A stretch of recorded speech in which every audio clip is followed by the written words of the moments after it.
ನಮಸ್ತೆ ಸ್ನೇಹಿತರೆ, ಇವತ್ತು ನಾವು ತೃತೀಯ BA ರಾಜ್ಯಶಾಸ್ತ್ರ ಅಂತಾರಾಷ್ಟ್ರೀಯ ಸಂಬಂಧಗಳಲ್ಲಿ ಮುಖ್ಯವಾದ ಪ್ರಶ್ನೆಗಳನ್ನು ನೋಡ್ತಾ ಹೋಗುವ. ಇದು ಕೋರ್ಸ್ 5. ಕೋರ್ಸ್ 5ರಲ್ಲಿ ಮುಖ್ಯವಾದ ಪ್ರಶ್ನೆಗಳು ಬ್ಲಾಕ್ 1ರಿಂದ ನಾವು ಎಲ್ಲವನ್ನು ಕೂಡ ತಿಳಿತಾ ಹೋಗುವ. ಬ್ಲಾಕ್ 1ರಲ್ಲಿ ಬರುವಂತಹ ಮುಖ್ಯವಾದ ಪ್ರಶ್ನೆಗಳು ಅಂತಾರಾಷ್ಟ್ರೀಯ ಸಂಬಂಧದ ಅರ್ಥ, ಸ್ವರೂಪ, ಮಹತ್ವ.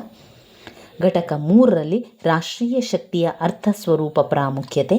15 ಅಂಕಕ್ಕೆ ಹಲವು ಬಾರಿ ಕೇಳಿರುವಂತಹ ಪ್ರಶ್ನೆ ರಾಷ್ಟ್ರೀಯ ಶಕ್ತಿಯ ಮೂಲಾಂಶಗಳ ಗೋಚರಾಂಶಗಳು, ರಾಷ್ಟ್ರೀಯ ಶಕ್ತಿಯ ಮಿತಿಗಳು. ಘಟಕ 4ರಲ್ಲಿ ರಾಷ್ಟ್ರೀಯ ಶಕ್ತಿಯ ಮಿತಿಗಳು.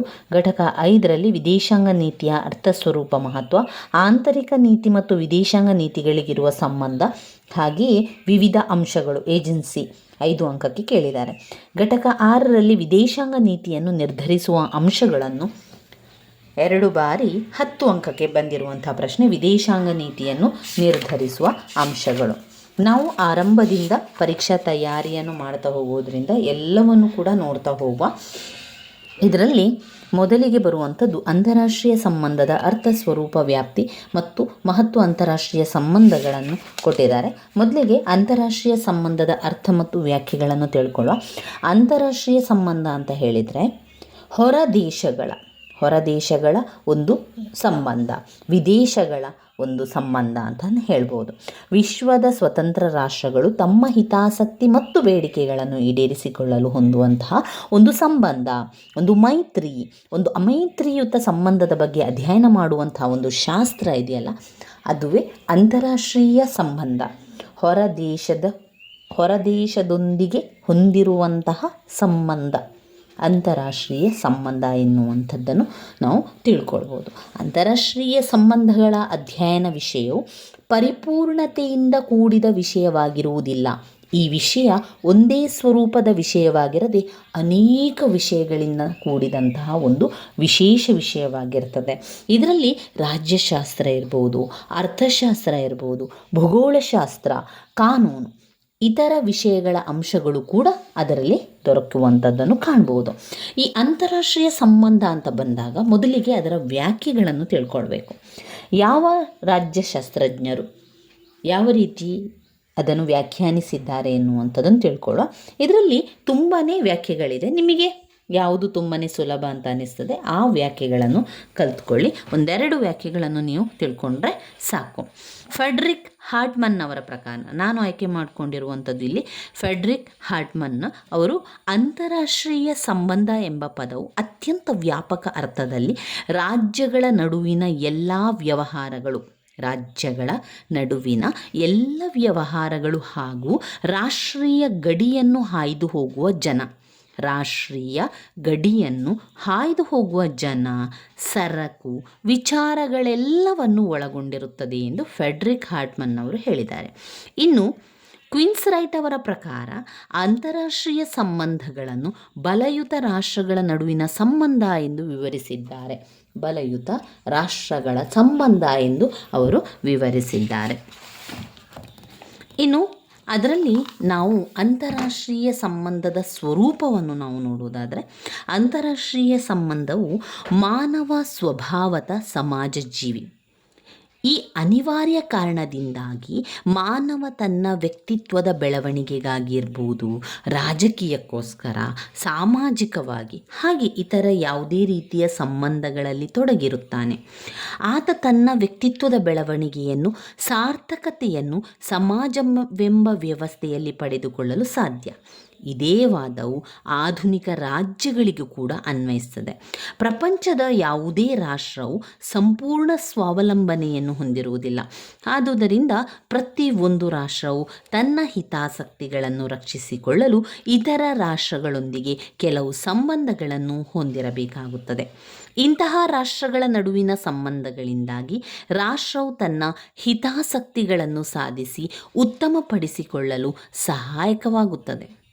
ಪ್ರೊಫೆಸರ್ ಚಕ್ರವರ್ತಿಯವರು ಹೇಳುವ ಹಾಗೆ, ಹೇಗೆ ಸಮಾಜವು ವ್ಯಕ್ತಿಯ ಬೆಳವಣಿಗೆಗೆ ಮೂಲಭೂತವೋ ಹಾಗೆಯೇ ಒಂದು ರಾಜ್ಯದ ಬೆಳವಣಿಗೆಯಲ್ಲಿ ಅಂತಾರಾಷ್ಟ್ರೀಯ ಸಂಬಂಧಗಳು ಮೂಲಭೂತವಾಗಿರುತ್ತದೆ. ಇಲ್ಲಿ ನಿಮಗೆ ಅರ್ಥ ಆಗಿರಬಹುದು ಅವರು ಏನು ಹೇಳ್ತಾ ಇದ್ದಾರೆ. ಪ್ರೊಫೆಸರ್ ಚಕ್ರವರ್ತಿ ಹೇಳುವ ಮಾತು ಏನು ಅಂತ ಹೇಳಿದರೆ, ಹೇಗೆ ಒಂದು ಸಮಾಜಕ್ಕೆ ಒಂದು ಸಮಾಜ ವ್ಯಕ್ತಿಯ ಬೆಳವಣಿಗೆಗೆ ಮೂಲಭೂತವು. ಒಂದು ವ್ಯಕ್ತಿಯ ಬೆಳವಣಿಗೆ ಆಗಬೇಕು ಅಂತಾದರೆ ಸಮಾಜ ಹೇಗೆ ಮೂಲಭೂತವಾಗಿರ್ತದೋ ಅದೇ ರೀತಿ ಒಂದು ರಾಜ್ಯದ ಬೆಳವಣಿಗೆ ಆಗಬೇಕು, ಒಂದು ರಾಜ್ಯ ಬೆಳೀತಾ ಹೋಗಬೇಕು ಅಂತಾದರೆ ಅಂತಾರಾಷ್ಟ್ರೀಯ ಸಂಬಂಧ ಅದಕ್ಕೆ ಮೂಲಭೂತವಾಗಿರ್ತದೆ. ಇದರಿಂದ ರಾಷ್ಟ್ರದ ಬೆಳವಣಿಗೆಯಲ್ಲದೆ ವ್ಯಕ್ತಿಯ ಮತ್ತು ಸಮಾಜದ ಬೆಳವಣಿಗೆ ಕೂಡ ಆದಂತಾಗ್ತದೆ. ಆದರೆ ಇಂತಹ ಸಂಬಂಧಗಳು ಸಾಮಾನ್ಯವಾಗಿರುವುದಿಲ್ಲ ಮತ್ತು ತೊಂದರೆಗಳಿಂದ ಹೊರತಾಗಿರುವುದಿಲ್ಲ. ಈ ಎಲ್ಲ ಸಂಬಂಧ ಇದೆಯಲ್ಲ, ಈ ಅಂತಾರಾಷ್ಟ್ರೀಯ ಸಂಬಂಧ ಅಂತ ನಾವು ಹೇಳ್ತೇವೆ, ಇದು ಸಾಮಾನ್ಯವಾಗಿರುವಂಥ ಸಂಬಂಧ ಅಲ್ಲ ಅಂತ ಅಲ್ಲಿ ಅವರು ವಿವರಿಸ್ತಾ ಇದ್ದಾರೆ. ಅಷ್ಟೇ ಅಲ್ಲದೆ ಈ ಅಂತಾರಾಷ್ಟ್ರೀಯ ಸಂಬಂಧ ಅಂತ ಬಂದಾಗ ಅದೇನು ತೊಂದರೆ ಇಲ್ಲದಂಥ ಸಂಬಂಧ ಅಲ್ಲ, ಎಷ್ಟೋ ತೊಂದರೆಗಳನ್ನು ಎದುರಿಸಬೇಕಾಗ್ತದೆ. ತೊಂದರೆಗಳಿಂದ ಹೊರತಾಗಿರುವಂತಹ ಸಂಬಂಧ ಅಲ್ಲ ಅದು. ಅನೇಕ ತೊಂದರೆಗಳು ಕೂಡ ಅದರಲ್ಲಿ ಬರ್ತದೆ, ಅನೇಕ ಕಠಿಣತೆಗಳು ಅದರಲ್ಲಿ ಇರ್ತದೆ. ಅಂತಾರಾಷ್ಟ್ರೀಯ ರಾಜಕೀಯ ರಂಗವು ಅನೇಕ ಸಂಕೀರ್ಣ ಸಮಸ್ಯೆಗಳ ಜೊತೆಗೆ ಸಮಕಾಲೀನ ಜಗತ್ತಿನ ಒಂದು ಬೃಹತ್ ಸಮಸ್ಯೆಗಳಾದ ಯುದ್ಧ ಮತ್ತು ಶಾಂತಿಯನ್ನು ಒಳಗೊಂಡಿದೆ.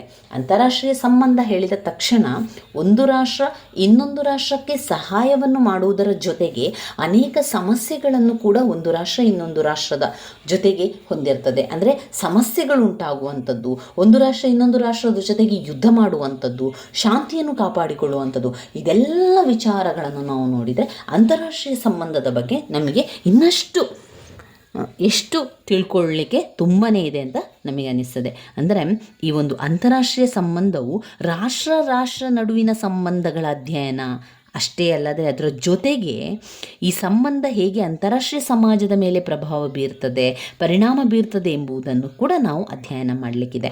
ಅಂತಾರಾಷ್ಟ್ರೀಯ ಸಂಬಂಧವು ಪ್ರಪಂಚದಲ್ಲಿ ಸಂಭವಿಸುವಂತಹ ಘಟನೆಗಳನ್ನು ಐತಿಹಾಸಿಕ ದೃಷ್ಟಿಯಿಂದಲೂ ಮಾನವರ ಕಾರ್ಯಗಳನ್ನು ಮನೋವಿಜ್ಞಾನಿಕ ದೃಷ್ಟಿಯಿಂದಲೂ ಅಧ್ಯಯನವನ್ನು ಮಾಡ್ತದೆ. ಆದುದರಿಂದ ಈ ಅಂತಾರಾಷ್ಟ್ರೀಯ ಸಂಬಂಧಗಳು ಇತಿಹಾಸ ಹಾಗೂ ಮನೋವಿಜ್ಞಾನದ ದೃಷ್ಟಿಯಿಂದ ಅಧ್ಯಯನ ಮಾಡುವಂಥ ವಿಷಯ ಆಗಿದೆ. ಅಂತಾರಾಷ್ಟ್ರೀಯ ಸಂಬಂಧಗಳು ವಿಶ್ವ ಸಮಾಜವನ್ನು ಅಭ್ಯಾಸ ಮಾಡುವ ಒಂದು ಶಾಸ್ತ್ರ ಅಂತಲೇ ಹೇಳ್ಬೋದು. ಆದುದರಿಂದ ಬಹುಕಾಲ ಸ್ವತಂತ್ರ ಸಾಮಾಜಿಕ ಶಾಸ್ತ್ರಗಳಲ್ಲಿ ಒಂದು ಎಂದು ತಜ್ಞರು ವಿಷಯವನ್ನು ಪರಿಗಣಿಸಿರಲಿಲ್ಲ. ಈ ಹೆಚ್ಕಾರರ ಅಭಿಪ್ರಾಯಗಳು ಈ ಶಾಸ್ತ್ರವು ಇನ್ನೂ ವಾಸ್ತವಿಕತೆಯನ್ನು ಪಡೆಯದೆ ಕೇವಲ ಆದರ್ಶಗಳನ್ನೇ ಪ್ರತಿಪಾದಿಸುತ್ತದೆ. ಆದರೆ 2 ಮಹಾಯುದ್ಧಗಳಿಂದಾಗಿ ಇಂದು ಅಂತಾರಾಷ್ಟ್ರೀಯ ಸಂಬಂಧಗಳು ಹೆಚ್ಚು ವಾಸ್ತವಿಕತೆಯನ್ನು ಪಡೆಯುತ್ತಿದ್ದು, ಈ ವಿಷಯಗಳ ಬಗ್ಗೆ ಅದರ ಕ್ರಮಬದ್ಧ ಅಧ್ಯಯನದ ಕುರಿತು ಪ್ರಾಯೋಗಿಕ ಮಾರ್ಗಗಳನ್ನು ಅನುಸರಿಸಲಾಗುತ್ತಿದೆ. ಅಂತಾರಾಷ್ಟ್ರೀಯ ರಾಜಕಾರಣವು ಅಂತಾರಾಷ್ಟ್ರೀಯ ಸಂಬಂಧಗಳು ಎಂಬ ಹೊಸ ತಿರುವನ್ನು ಪಡೆದು ಒಂದು ಅಧ್ಯಯನ ವಿಷಯವಾಗಿ ಪರಿವರ್ತನೆಗೊಂಡಿದೆ. ಅಂತಾರಾಷ್ಟ್ರೀಯ ಸಂಬಂಧಗಳ ಕ್ಷೇತ್ರದಲ್ಲಿ ಬೆಳೆಯಬಹುದಾದ ಕಲಹಗಳನ್ನು ನಿವಾರಿಸುವುದು, ಮತ್ತೊಂದು ಭೀಕರ ಯುದ್ಧವಾಗದಂತೆ ನೋಡಿಕೊಳ್ಳುವುದು ಈ ಅಧ್ಯಯನದ ವಿಷಯದ ಒಂದು ಪ್ರಮುಖ ಗುರಿ ಅಂತಲೇ ಹೇಳ್ಬೋದು.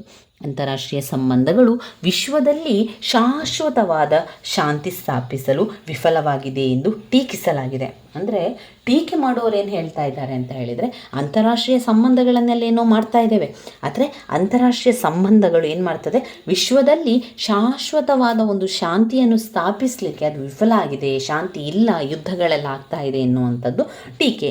ಅಂತಾರಾಷ್ಟ್ರೀಯ ಸಂಬಂಧಗಳು ಇತರ ಸಾಮಾಜಿಕ ವಿಜ್ಞಾನಗಳಂತೆ ಶೈಶವಾವಸ್ಥೆಯಲ್ಲಿದೆ. ಅದು ಹೆಚ್ಚು ಆದರ್ಶಗಳನ್ನು ಹೊಂದಿದ್ದು ಅಂತಾರಾಷ್ಟ್ರೀಯ ಸಂಬಂಧಗಳ ಅಧ್ಯಯನದ ವಿಷಯ ಕುರಿತಂತೆ ಮಾಡಲಾಗುವ ಟೀಕೆಗಳ ಬಗ್ಗೆ ಈ ಅಧ್ಯಯನ ವಿಷಯ ಬೆಳವಣಿಗೆಗೆ ಅಪಾಯಕಾರಿಯಾಗಲೂಬಹುದು.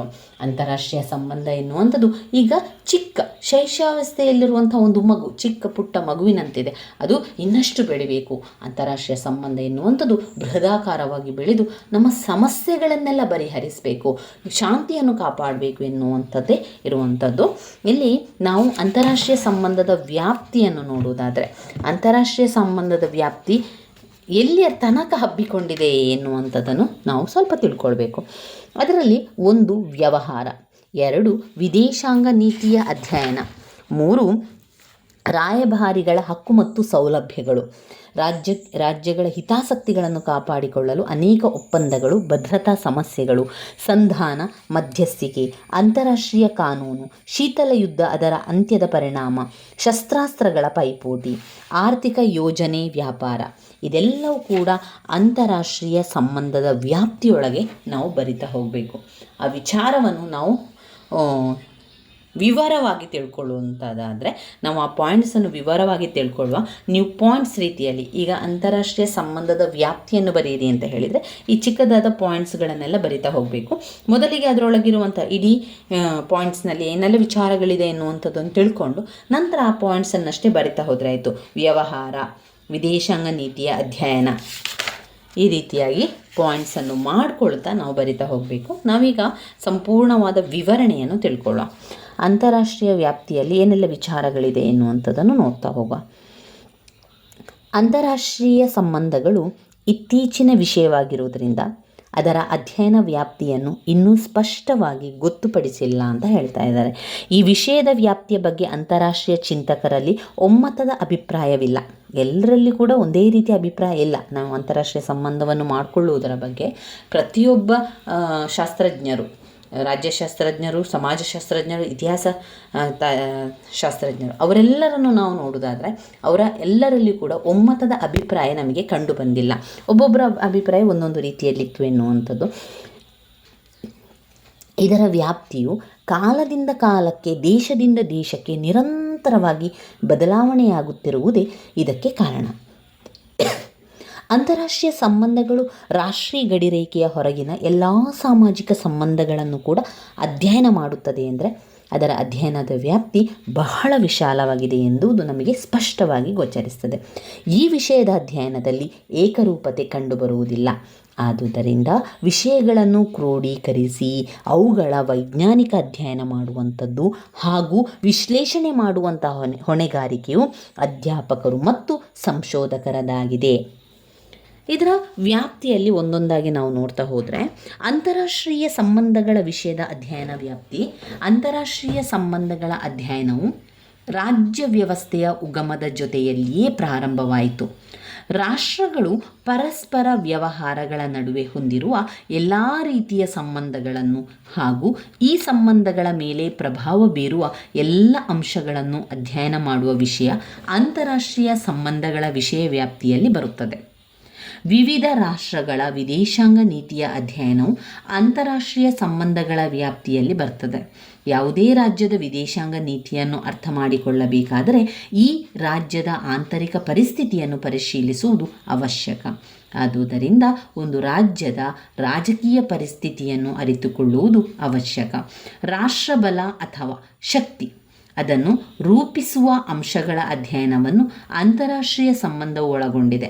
ರಾಷ್ಟ್ರಬಲ ಅಥವಾ ಶಕ್ತಿಯನ್ನು ನಿರ್ಬಂಧಿಸುವ ಅಂಶಗಳಾದ ಅಂತಾರಾಷ್ಟ್ರೀಯ ಕಾನೂನು, ಅಂತಾರಾಷ್ಟ್ರೀಯ ನೀತಿ, ಜಾಗತಿಕ ಸಾರ್ವಜನಿಕ ಅಭಿಪ್ರಾಯ, ಸಾಮೂಹಿಕ ಭದ್ರತೆ, ಅಂತಾರಾಷ್ಟ್ರೀಯ ಸಂಸ್ಥೆಗಳು ಮುಂತಾದವುಗಳ ಅಧ್ಯಯನವನ್ನು ಅಂತಾರಾಷ್ಟ್ರೀಯ ಸಂಬಂಧವು ಒಳಗೊಂಡಿದೆ.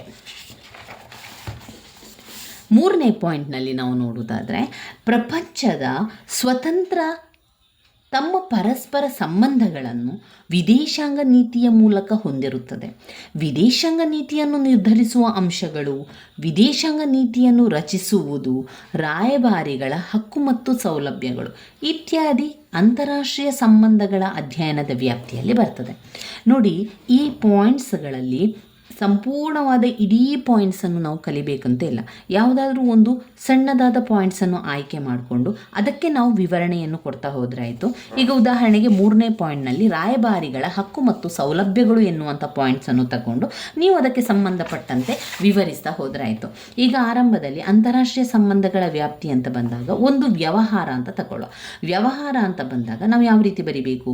ಅಂತಾರಾಷ್ಟ್ರೀಯ ಸಂಬಂಧಗಳ ಅಧ್ಯಯನವು ಈ ರಾಜ್ಯದ ವ್ಯವಸ್ಥೆಯ ಉಗಮದ ಜೊತೆಯಲ್ಲಿ ಆರಂಭವಾಯಿತು. ರಾಷ್ಟ್ರಗಳ ಪರಸ್ಪರ ವ್ಯವಹಾರಗಳ ನಡುವೆ ಹೊಂದಿರುವ ಎಲ್ಲ ರೀತಿಯ ಅಧ್ಯಯನವನ್ನು ಕೂಡ ನಾವು ಇದರಲ್ಲಿ ಮಾಡ್ತಾ ಹೋದೆವು ಎನ್ನುವಂಥದ್ದು ವ್ಯವಹಾರಗಳ ಬಗ್ಗೆ ಬರೆಯುವುದು. ಎರಡನೇದಾಗಿ ವಿದೇಶಾಂಗ ನೀತಿಯ ಅಧ್ಯಯನ ಅಂತ ತಗೊಳ್ಳಿ. ಆಗ ಬರಿತಾ ಹೋಗುವುದು ಇಲ್ಲಿನ ವಿವಿಧ ರಾಷ್ಟ್ರಗಳ ವಿದೇಶಾಂಗ ನೀತಿಯ ಅಧ್ಯಯನವು ಅಂತಾರಾಷ್ಟ್ರೀಯ ಸಂಬಂಧಗಳ ವ್ಯಾಪ್ತಿಗೆಲ್ಲೂ ಕೂಡ ಬರ್ತದೆ.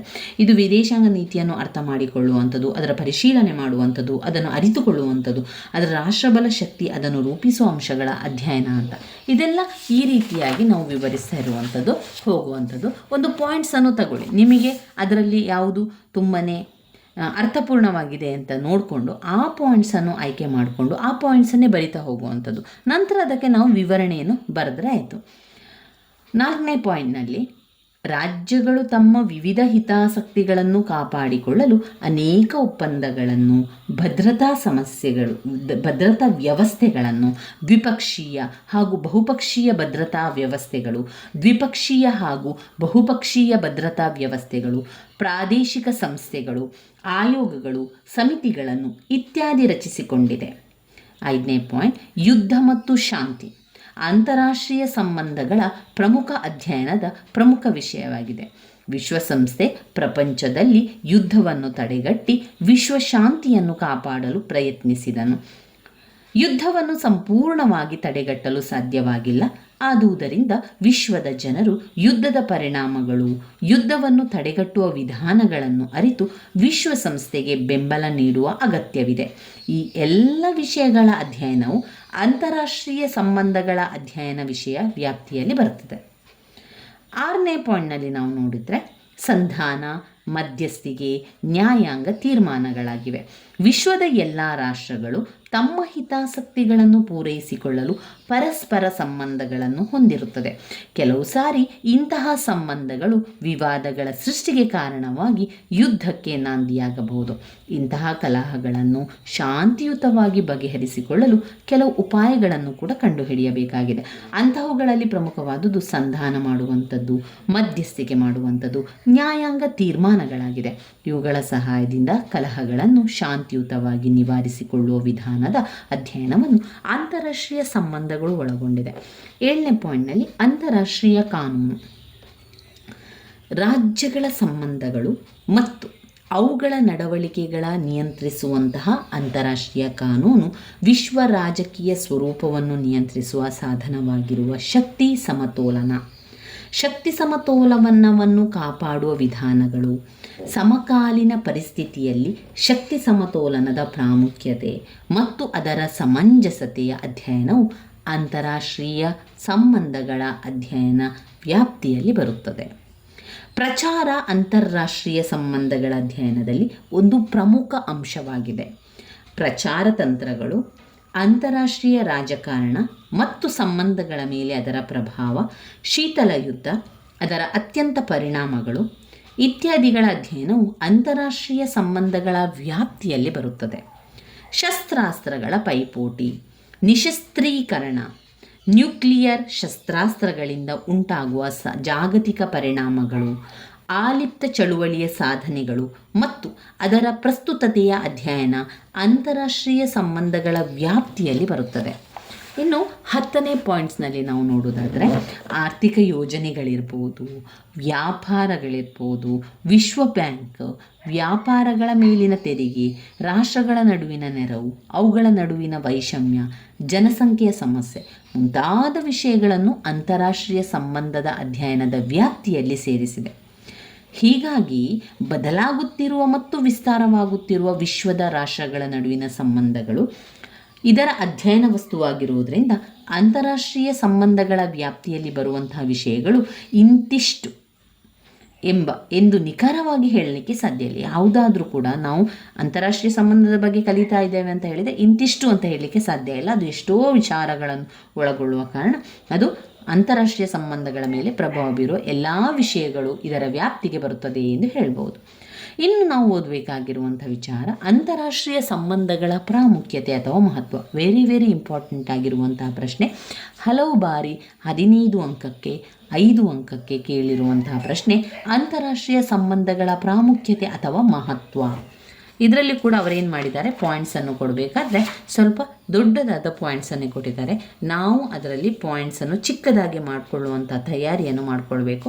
ಅಂದರೆ ನೀವು ಒಂದು ಪಾಯಿಂಟ್ಸ್ನ ಸಂಪೂರ್ಣ ಅವರು ಕೊಟ್ಟಿರುವಂಥ ಪಾಯಿಂಟ್ಸ್ನ ವಿವರಣೆಯನ್ನು ಸಂಪೂರ್ಣವಾಗಿ ಓದಿಕೊಂಡು ಅದರಲ್ಲಿ ಮುಖ್ಯವಾದ ವಿಚಾರ ಯಾವುದು ಅಂತ ನೋಡಿಕೊಂಡು ಅದಕ್ಕೆ ನೀವು ಗುರುತನ್ನು ಹಾಕ್ಕೊಳ್ಳಿ. ಅಂತಾರಾಷ್ಟ್ರೀಯ ಸಂಬಂಧಗಳ ಪ್ರಾಮುಖ್ಯತೆ ಅಥವಾ ಮಹತ್ವ, ಇದರಲ್ಲಿ ಅವರು ನಮಗೆ 10 ಪಾಯಿಂಟ್ಸ್ಗಳನ್ನು ಕೊಟ್ಟಿದ್ದಾರೆ. 5 ಅಂಕಕ್ಕಾದರೆ ನಾವು ಸಾಧಾರಣವಾಗಿ 1 ರಿಂದ 1.5 ಪುಟದಷ್ಟು ಉತ್ತರವನ್ನು ಬರೀಬೇಕಾಗ್ತದೆ. ಹಾಗೆಯೇ 10 ಅಂಕದ ಪ್ರಶ್ನೆಗೆ 3-4 ಪುಟದಷ್ಟು ಉತ್ತರವನ್ನು ಬರಿಬೇಕು. 15 ಅಂಕಕ್ಕಾದರೆ 4-5 ಪುಟದಷ್ಟಾದರೂ ನಿಮ್ಮ ಉತ್ತರಗಳು ಬೇಕಾಗ್ತದೆ. ಆದ್ದರಿಂದ ನಿಮಗೆ ಎಷ್ಟು ಪಾಯಿಂಟ್ಸ್ಗಳಿದೆ ಅಷ್ಟು ಪಾಯಿಂಟ್ಸ್ಗಳಿದ್ರೂ ಕೂಡ ನಿಮಗೆ ಒಳ್ಳೆಯದು. ಆ ಪಾಯಿಂಟ್ಸ್ಗಳನ್ನೆಲ್ಲ ಬರೆದು ಆ ಪಾಯಿಂಟ್ಸ್ಗೆ ಸಂಬಂಧಪಟ್ಟ ವಿಚಾರಗಳನ್ನು ವಿವರಣೆಯನ್ನು ಕೊಡ್ತಾ ಹೋಗುವಂಥದ್ದು. ಈ ರೀತಿಯಾಗಿ ಮಾಡ್ತಾ ಹೋಗ್ಬೋದು. ಅಂತಾರಾಷ್ಟ್ರೀಯ ಸಂಬಂಧಗಳ ಪ್ರಾಮುಖ್ಯತೆ ಮಹತ್ವ ವೆರಿ ಇಂಪಾರ್ಟೆಂಟ್ ಆಗಿರುವಂತಹ ಪ್ರಶ್ನೆ, ಅದರ ಬಗ್ಗೆ ತಿಳ್ಕೊಳ್ಳುವ. ಅಂತಾರಾಷ್ಟ್ರೀಯ ಸಂಬಂಧಗಳ ಪ್ರಾಮುಖ್ಯತೆ ಅಥವಾ ಮಹತ್ವವನ್ನು ತಿಳ್ಕೊಳ್ಳೇಬೇಕು. ತುಂಬಾ ಮುಖ್ಯವಾಗಿರುವಂಥ ಪ್ರಶ್ನೆ, ಸ್ಕಿಪ್ ಮಾಡಬೇಡಿ, ಓದ್ಕೊಳ್ಳಿ. ಇದರಲ್ಲಿ ಅವರು ಪಾಯಿಂಟ್ಸ್ ರೀತಿಯಲ್ಲಿ ಕೊಟ್ಟಿದ್ದಾರೆ, ಆದರೆ ಅದರಲ್ಲಿ ಪಾಯಿಂಟ್ಸ್ ಸ್ವಲ್ಪ ದೊಡ್ಡದಾಗಿ ಕೊಟ್ಟಿದ್ದಾರೆ. ನಾವು ಅದನ್ನು ಸ್ವಲ್ಪ ಸಣ್ಣದಾಗಿ ಪಾಯಿಂಟ್ಸನ್ನು ಮಾಡಿಕೊಂಡು ಅದಕ್ಕೆ ವಿವರಣೆಯನ್ನು ಬರಿತಾ ಹೋಗಬೇಕು. ಇಲ್ಲಿ ಇಂದು ವಿಶ್ವದ ರಾಷ್ಟ್ರಗಳು ಪರಸ್ಪರಾವಲಂಬಿಗಳಾಗಿವೆ. ರಾಷ್ಟ್ರಗಳು ತಮ್ಮ ಹಿತಾಸಕ್ತಿಗಳನ್ನು ಸಾಧಿಸಿಕೊಳ್ಳಲು ಇತರ ರಾಷ್ಟ್ರಗಳೊಂದಿಗೆ ಸಂಬಂಧವನ್ನು ಹೊಂದಿರುತ್ತದೆ. ಇಂತಹ ಸಂಬಂಧಗಳು ಕೆಲವು ಬಾರಿ ಕಲಹಕ್ಕೆ ಆಸ್ಪದ ಮಾಡಿಕೊಡಬಹುದು. ಇಂತಹ ಕಲಹ ಅಥವಾ ಸಮಸ್ಯೆಗಳಿಗೆ ಪರಿಹಾರ ಒದಗಿಸಲು ಅಂತಾರಾಷ್ಟ್ರೀಯ ಸಂಬಂಧಗಳ ಅಧ್ಯಯನ ಸಹಕಾರಿಯಾಗಿದೆ. ಇಲ್ಲಿ ಅವರು ನಮಗೆ ಇಷ್ಟು ದೊಡ್ಡ ಪಾಯಿಂಟ್ಸ್ ಕೊಟ್ಟಿದ್ದಾರೆ. ನಾವು ಅದನ್ನು ಸಣ್ಣದಾಗಿ ಮಾಡೋದಾದರೆ, ರಾಷ್ಟ್ರಗಳು ತಮ್ಮ ಹಿತಾಸಕ್ತಿಗಳನ್ನು ಸಾಧಿಸಿಕೊಳ್ಳಲು ಇತರ ರಾಷ್ಟ್ರದೊಂದಿಗೆ ಸಂಬಂಧವನ್ನು ಹೊಂದಿದೆ ಅಂತ ತಗೊಳ್ಬೋದು. ಅಥವಾ ಕಲಹ ಅಥವಾ ಸಮಸ್ಯೆಗಳಿಗೆ ಪರಿಹಾರ ಒದಗಿಸಲು ಅಂತಾರಾಷ್ಟ್ರೀಯ ಸಂಬಂಧಗಳ ಅಧ್ಯಯನ ಸಹಕಾರಿ ಅಂತ ಬರಿಬೋದು. ನಾವು ಅದರಲ್ಲಿ 2 ಪಾಯಿಂಟ್ಸನ್ನು ಮಾಡಿ ತಗೊಂಡು ಅದಕ್ಕೆ ಆ ಪಾಯಿಂಟ್ಸ್ಗೆ ನಾವು ವಿವರಿಸ್ತಾ ಹೋದರೆ ಆಯಿತು. ಅಂದರೆ ಈಗ ವಿಶ್ವದ ರಾಷ್ಟ್ರಗಳೆಲ್ಲವೂ ಕೂಡ ಒಂದಕ್ಕೊಂದು ಅವಲಂಬನೆ ಹೊಂದಿದೆ, ಪರಸ್ಪರ ಅವಲಂಬಿ ಆಗ್ತಾ ಇದೆ. ಈ ರಾಷ್ಟ್ರಗಳು ತಮ್ಮ ಹಿತಾಸಕ್ತಿಗಳನ್ನು ಕಾಪಾಡಿಕೊಳ್ಳಲಿಕ್ಕೆ ಏನು ಮಾಡ್ತದೆ, ರಾಷ್ಟ್ರದೊಂದಿಗೆ ಸಂಬಂಧವನ್ನು ಹೊಂದಿರ್ತದೆ. ಇಂತಹ ಸಂಬಂಧಗಳೇನಾಗ್ತದೆ, ಕೆಲವು ಬಾರಿ ಜಗಳ ಉಂಟಾಗ್ತದೆ. ಒಂದು ರೀತಿಯ ಸಂಬಂಧ ಅತಿಯಾದಾಗ ಕೆಲವೊಮ್ಮೆ ಜಗಳ ಆಗುವಂಥದ್ದು, ಕಲಹಕ್ಕೆ ದಾರಿ ಮಾಡಿಕೊಡುವಂಥದ್ದು ಆಗ್ತದೆ. ಅದೇ ರೀತಿ ಅವರು ಇಲ್ಲಿ ಹೇಳ್ತಾ ಇದ್ದಾರೆ, ಇಂತಹ ಒಂದು ಸಂಬಂಧಗಳೇನಾಗ್ತದೆ, ಕೆಲವೊಂದು ಬಾರಿ ಕಲಹಕ್ಕೆ ಆಸ್ಪದ ಕೊಡ್ತದೆ. ಎಲ್ಲ ಬಾರಿ ಅಲ್ಲ, ಕೆಲವೊಂದು ಬಾರಿ ಆ ಒಂದು ಕಲಹಕ್ಕೆ ಆಸ್ಪದವನ್ನು ಕೊಡ್ತದೆ ಎನ್ನುವಂಥದ್ದು. ಇಂತಹ ಕಲಹ ಅಥವಾ ಸಮಸ್ಯೆಗಳಿಗೆ ಪರಿಹಾರ ಒದಗಿಸಲು ಅಂತಾರಾಷ್ಟ್ರೀಯ ಸಂಬಂಧಗಳ ಅಧ್ಯಯನ ತುಂಬಾ ಸಹಕಾರಿಯಾಗಿದೆ. 2ನೇ ಪಾಯಿಂಟ್ನಲ್ಲಿ ಅಂತಾರಾಷ್ಟ್ರೀಯ ಸಂಬಂಧಗಳು ಯಾಕೆ ಮಹತ್ವ ಅಂತ ಹೇಳಿದರೆ, ಯುದ್ಧವನ್ನು ತಡೆಗಟ್ಟಿ ಶಾಂತಿಯನ್ನು ಕಾಪಾಡ್ತದೆ. ಅದು ಏನು ಮಾಡ್ತದೆ, ಯುದ್ಧವನ್ನು ತಡೆಗಟ್ಟಿ ಶಾಂತಿಯನ್ನು ಕಾಪಾಡ್ತದೆ ಎನ್ನುವ ಪಾಯಿಂಟ್ಸನ್ನು ತಗೊಳ್ಳಿ. ಯಾಕೆ ಅಂತಾರಾಷ್ಟ್ರೀಯ ಸಂಬಂಧಗಳ ಅಧ್ಯಯನ ಮುಖ್ಯವಾದ ವಿಷಯ ಏನು? ಈಗ ಅಂತಾರಾಷ್ಟ್ರೀಯ ಸಂಬಂಧ ಮಾಡ್ಕೊಳ್ಳೋದು ಯಾಕೆ? ಯುದ್ಧವನ್ನು ತಡೆಗಟ್ಟಿ, ಯುದ್ಧ ಬೇಡ, ಯುದ್ಧವನ್ನು ತಡೆಗಟ್ಟಿ ನಾವು ಶಾಂತಿಯಿಂದ ಇರುವ ಅಂತ ಹೇಳುವಂಥದ್ದು. ಯುದ್ಧವು ಸಂಭವನೀಯವಾದರೂ ಅದು ಅನಿವಾರ್ಯವಾದುದಲ್ಲ ಎಂಬುದು ಇದರ ಅಧ್ಯಯನದಿಂದ ಸ್ಪಷ್ಟವಾಗ್ತದೆ. ಈಗ ಯುದ್ಧವನ್ನು ಮಾಡಿಕೊಳ್ಬೇಕಾಗಿರುವಂಥದ್ದು ಅದೇನು ಅನಿವಾರ್ಯ ಅಲ್ಲ. ಈಗ ನಮ್ಮ ರಾಷ್ಟ್ರದ ನಡುವೆ ಯುದ್ಧ ಆಗ್ತಾ ಇದೆ ಅಂತ ಹೇಳಿದರೆ ಅದು ಅನಿವಾರ್ಯ ಕಾರಣದಿಂದ ಆಗಿರುವಂಥದ್ದಲ್ಲ. ಅದು ಯುದ್ಧ ಎನ್ನುವಂಥದ್ದು ಸಂಭವನೀಯವಾದುದು. ಯುದ್ಧದ ಪರಿಣಾಮ, ಅದರ ದುಷ್ಪರಿಣಾಮ ಏನಾಗ್ತದೆ ಎಂಬ ಅರಿವು ಎಲ್ಲರಿಗೂ ಕೂಡ ಗೊತ್ತಾಗಬೇಕು. ಆಗ ಯುದ್ಧವನ್ನು ನಿಲ್ಲಿಸಿ ಶಾಂತಿ ಬರ್ತದೆ. ಅದನ್ನು ತಡೆಗಟ್ಟಲು ಪ್ರಯತ್ನಿಸುವಂತೆ ಅಂತಾರಾಷ್ಟ್ರೀಯ ಸಂಬಂಧಗಳ ಅಧ್ಯಯನ ಮಾಡುತ್ತದೆ ಎನ್ನುವಂಥದ್ದು.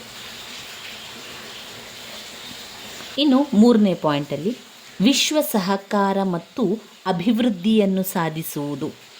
ಈ ಪಾಯಿಂಟ್ಸನ್ನು ತಗೊಳ್ಳಿ. ವಿಶ್ವ ಸಹಕಾರ ಮತ್ತು ಅಭಿವೃದ್ಧಿಯನ್ನು ಸಾಧಿಸುವುದು ಅಂತ ಪಾಯಿಂಟ್ಸನ್ನು ಬರೆಯಿರಿ. ಅದಕ್ಕೆ ಯಾವ ರೀತಿ ವಿವರಿಸಬೇಕು ಅಂತ ಹೇಳಿದರೆ, ವಿಶ್ವ ಸಹಕಾರ ಮತ್ತು ಅಭಿವೃದ್ಧಿಯನ್ನು ಸಾಧಿಸುವುದು ಹೇಗೆ ಎಂಬುದನ್ನು ಅಂತಾರಾಷ್ಟ್ರೀಯ ಸಂಬಂಧಗಳ ಅಧ್ಯಯನದಿಂದ ತಿಳಿದುಕೊಳ್ಳಬಹುದಾಗಿದೆ. ಈ ಅಂತಾರಾಷ್ಟ್ರೀಯ ಸಂಬಂಧಗಳ ಪ್ರಾಮುಖ್ಯತೆಯಲ್ಲಿ ಇದು ಕೂಡ ಒಂದಾಗಿದೆ. ಇದು ನಮಗೆ ವಿಶ್ವದ ಸಹಕಾರವನ್ನು ಒದಗಿಸುತ್ತದೆ. ಅಷ್ಟೇ ಅಲ್ಲದೆ ಯಾವುದೇ ರೀತಿಯ ಅಭಿವೃದ್ಧಿ ಕೆಲಸಗಳಿಗೆ, ಅಭಿವೃದ್ಧಿ ಸಾಧನೆಯನ್ನು ಮಾಡಲಿಕ್ಕೆ ನಮಗೆ ಅಂತಾರಾಷ್ಟ್ರೀಯ ಸಂಬಂಧಗಳು ತುಂಬಾ ಮುಖ್ಯವಾಗಿರುವಂಥದ್ದು ಅಂತ ಬರ್ಕೊಳ್ಳಿ. ಇನ್ನು 4ನೇ ಪಾಯಿಂಟ್ನಲ್ಲಿ ರಾಷ್ಟ್ರೀಯತೆಯಲ್ಲಿರುವ ಗುಣದೋಷಗಳನ್ನು ತಿಳಿದುಕೊಳ್ಳಬಹುದಾಗಿದೆ. ಅಂತಾರಾಷ್ಟ್ರೀಯ ಸಂಬಂಧದಿಂದ ನಾವೇನು ಅಧ್ಯಯನ ಮಾಡಲಿಕ್ಕೆ ಸಾಧ್ಯ ಅಂತ ಹೇಳಿದರೆ, ಅಥವಾ ಏನು ಪ್ರಾಮುಖ್ಯತೆಯನ್ನು ಪಡ್ಕೊಳ್ಬೋದು ಅಂತ ಹೇಳಿದರೆ, ಅದೇನು ಮಾಡ್ತದೆ, ನಮ್ಮ ರಾಷ್ಟ್ರೀಯತೆಯಲ್ಲಿರುವಂತಹ ಗುಣ ಏನು, ದೋಷಗಳೇನು, ಗುಣದೋಷಗಳನ್ನು ತಿಳಿದುಕೊಳ್ಳಬಹುದಾಗಿದೆ. ರಾಷ್ಟ್ರೀಯತೆಗೆ ಹೆಚ್ಚು ಮಹತ್ವ ನೀಡಿದಲ್ಲಿ ಅದು ವಿಶ್ವಶಾಂತಿ ಮತ್ತು ವಿಶ್ವ ಸಹಕಾರ ಸ್ಥಾಪನೆಗೆ ಅಡ್ಡಿಯಾಗಬಹುದು. ಆದರೆ ಸಾಮೂಹಿಕ ರಕ್ಷಣೆ ಮತ್ತು ನಿಶಸ್ತ್ರೀಕರಣದ ಬಗ್ಗೆ ಅಧ್ಯಯನ ಮಾಡುವಾಗ ರಾಷ್ಟ್ರೀಯತೆಗೆ ಮಹತ್ವವನ್ನು ಕೊಡಬೇಕಾಗ್ತದೆ. 5ನೇ ಪಾಯಿಂಟ್, ನಾಗರಿಕರು ತಮ್ಮ ಕರ್ತವ್ಯಗಳನ್ನು ಸರಿಯಾಗಿ ನಿರ್ವಹಿಸಬೇಕಾದರೆ ರಾಷ್ಟ್ರೀಯ ಪ್ರಜ್ಞೆಯೊಂದಿಗೆ ಅಂತಾರಾಷ್ಟ್ರೀಯ ಪ್ರಜ್ಞೆಯನ್ನು ಬೆಳೆಸಿಕೊಳ್ಳುವಂಥ ಅವಶ್ಯಕತೆ ಇದೆ. ಅಂತಾರಾಷ್ಟ್ರೀಯ ಸಂಬಂಧವನ್ನು ಬೆಳೆಸಿಕೊಳ್ಳುವುದರ ಮೂಲಕ ಏನು ಮಾಡ್ತದೆ ಅಂದರೆ ನಮ್ಮ ನಾಗರಿಕರಲ್ಲಿ ಕರ್ತವ್ಯವನ್ನು ಬೆಳೆಸ್ತದೆ. ಯಾವ ಕರ್ತವ್ಯವನ್ನು ಬೆಳೆಸ್ತದೆ? ಒಂದು ರಾಷ್ಟ್ರೀಯ ಪ್ರಜ್ಞೆ ಸರಿಯಾಗಿ ನಿರ್ವಹಿಸಬೇಕಾದರೆ ರಾಷ್ಟ್ರೀಯ ಪ್ರಜ್ಞೆಯೊಂದಿಗೆ ಅಂತಾರಾಷ್ಟ್ರೀಯ ಪ್ರಜ್ಞೆಯನ್ನು ಅದು ಬೆಳೆಸಿಕೊಳ್ಳುವಂಥ ಅವಶ್ಯಕತೆ ಇದೆ. ಈ ದಿಸೆಯಲ್ಲಿ ಅಂತಾರಾಷ್ಟ್ರೀಯ ಸಂಬಂಧಗಳ ಅಧ್ಯಯನವು ತುಂಬಾ ಸಹಕಾರಿಯಾಗಿದೆ.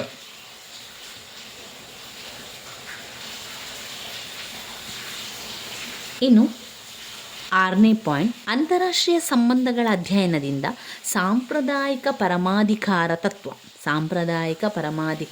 ತತ್ವವು ಆಧುನಿಕ ಅಂತಾರಾಷ್ಟ್ರೀಯ ವಾಸ್ತವಿಕತೆಗೆ ಹೊಂದಾಣಿಕೆ ಆಗುವುದಿಲ್ಲ ಎಂಬುದನ್ನು ತಿಳಿದುಕೊಳ್ಳಬಹುದು.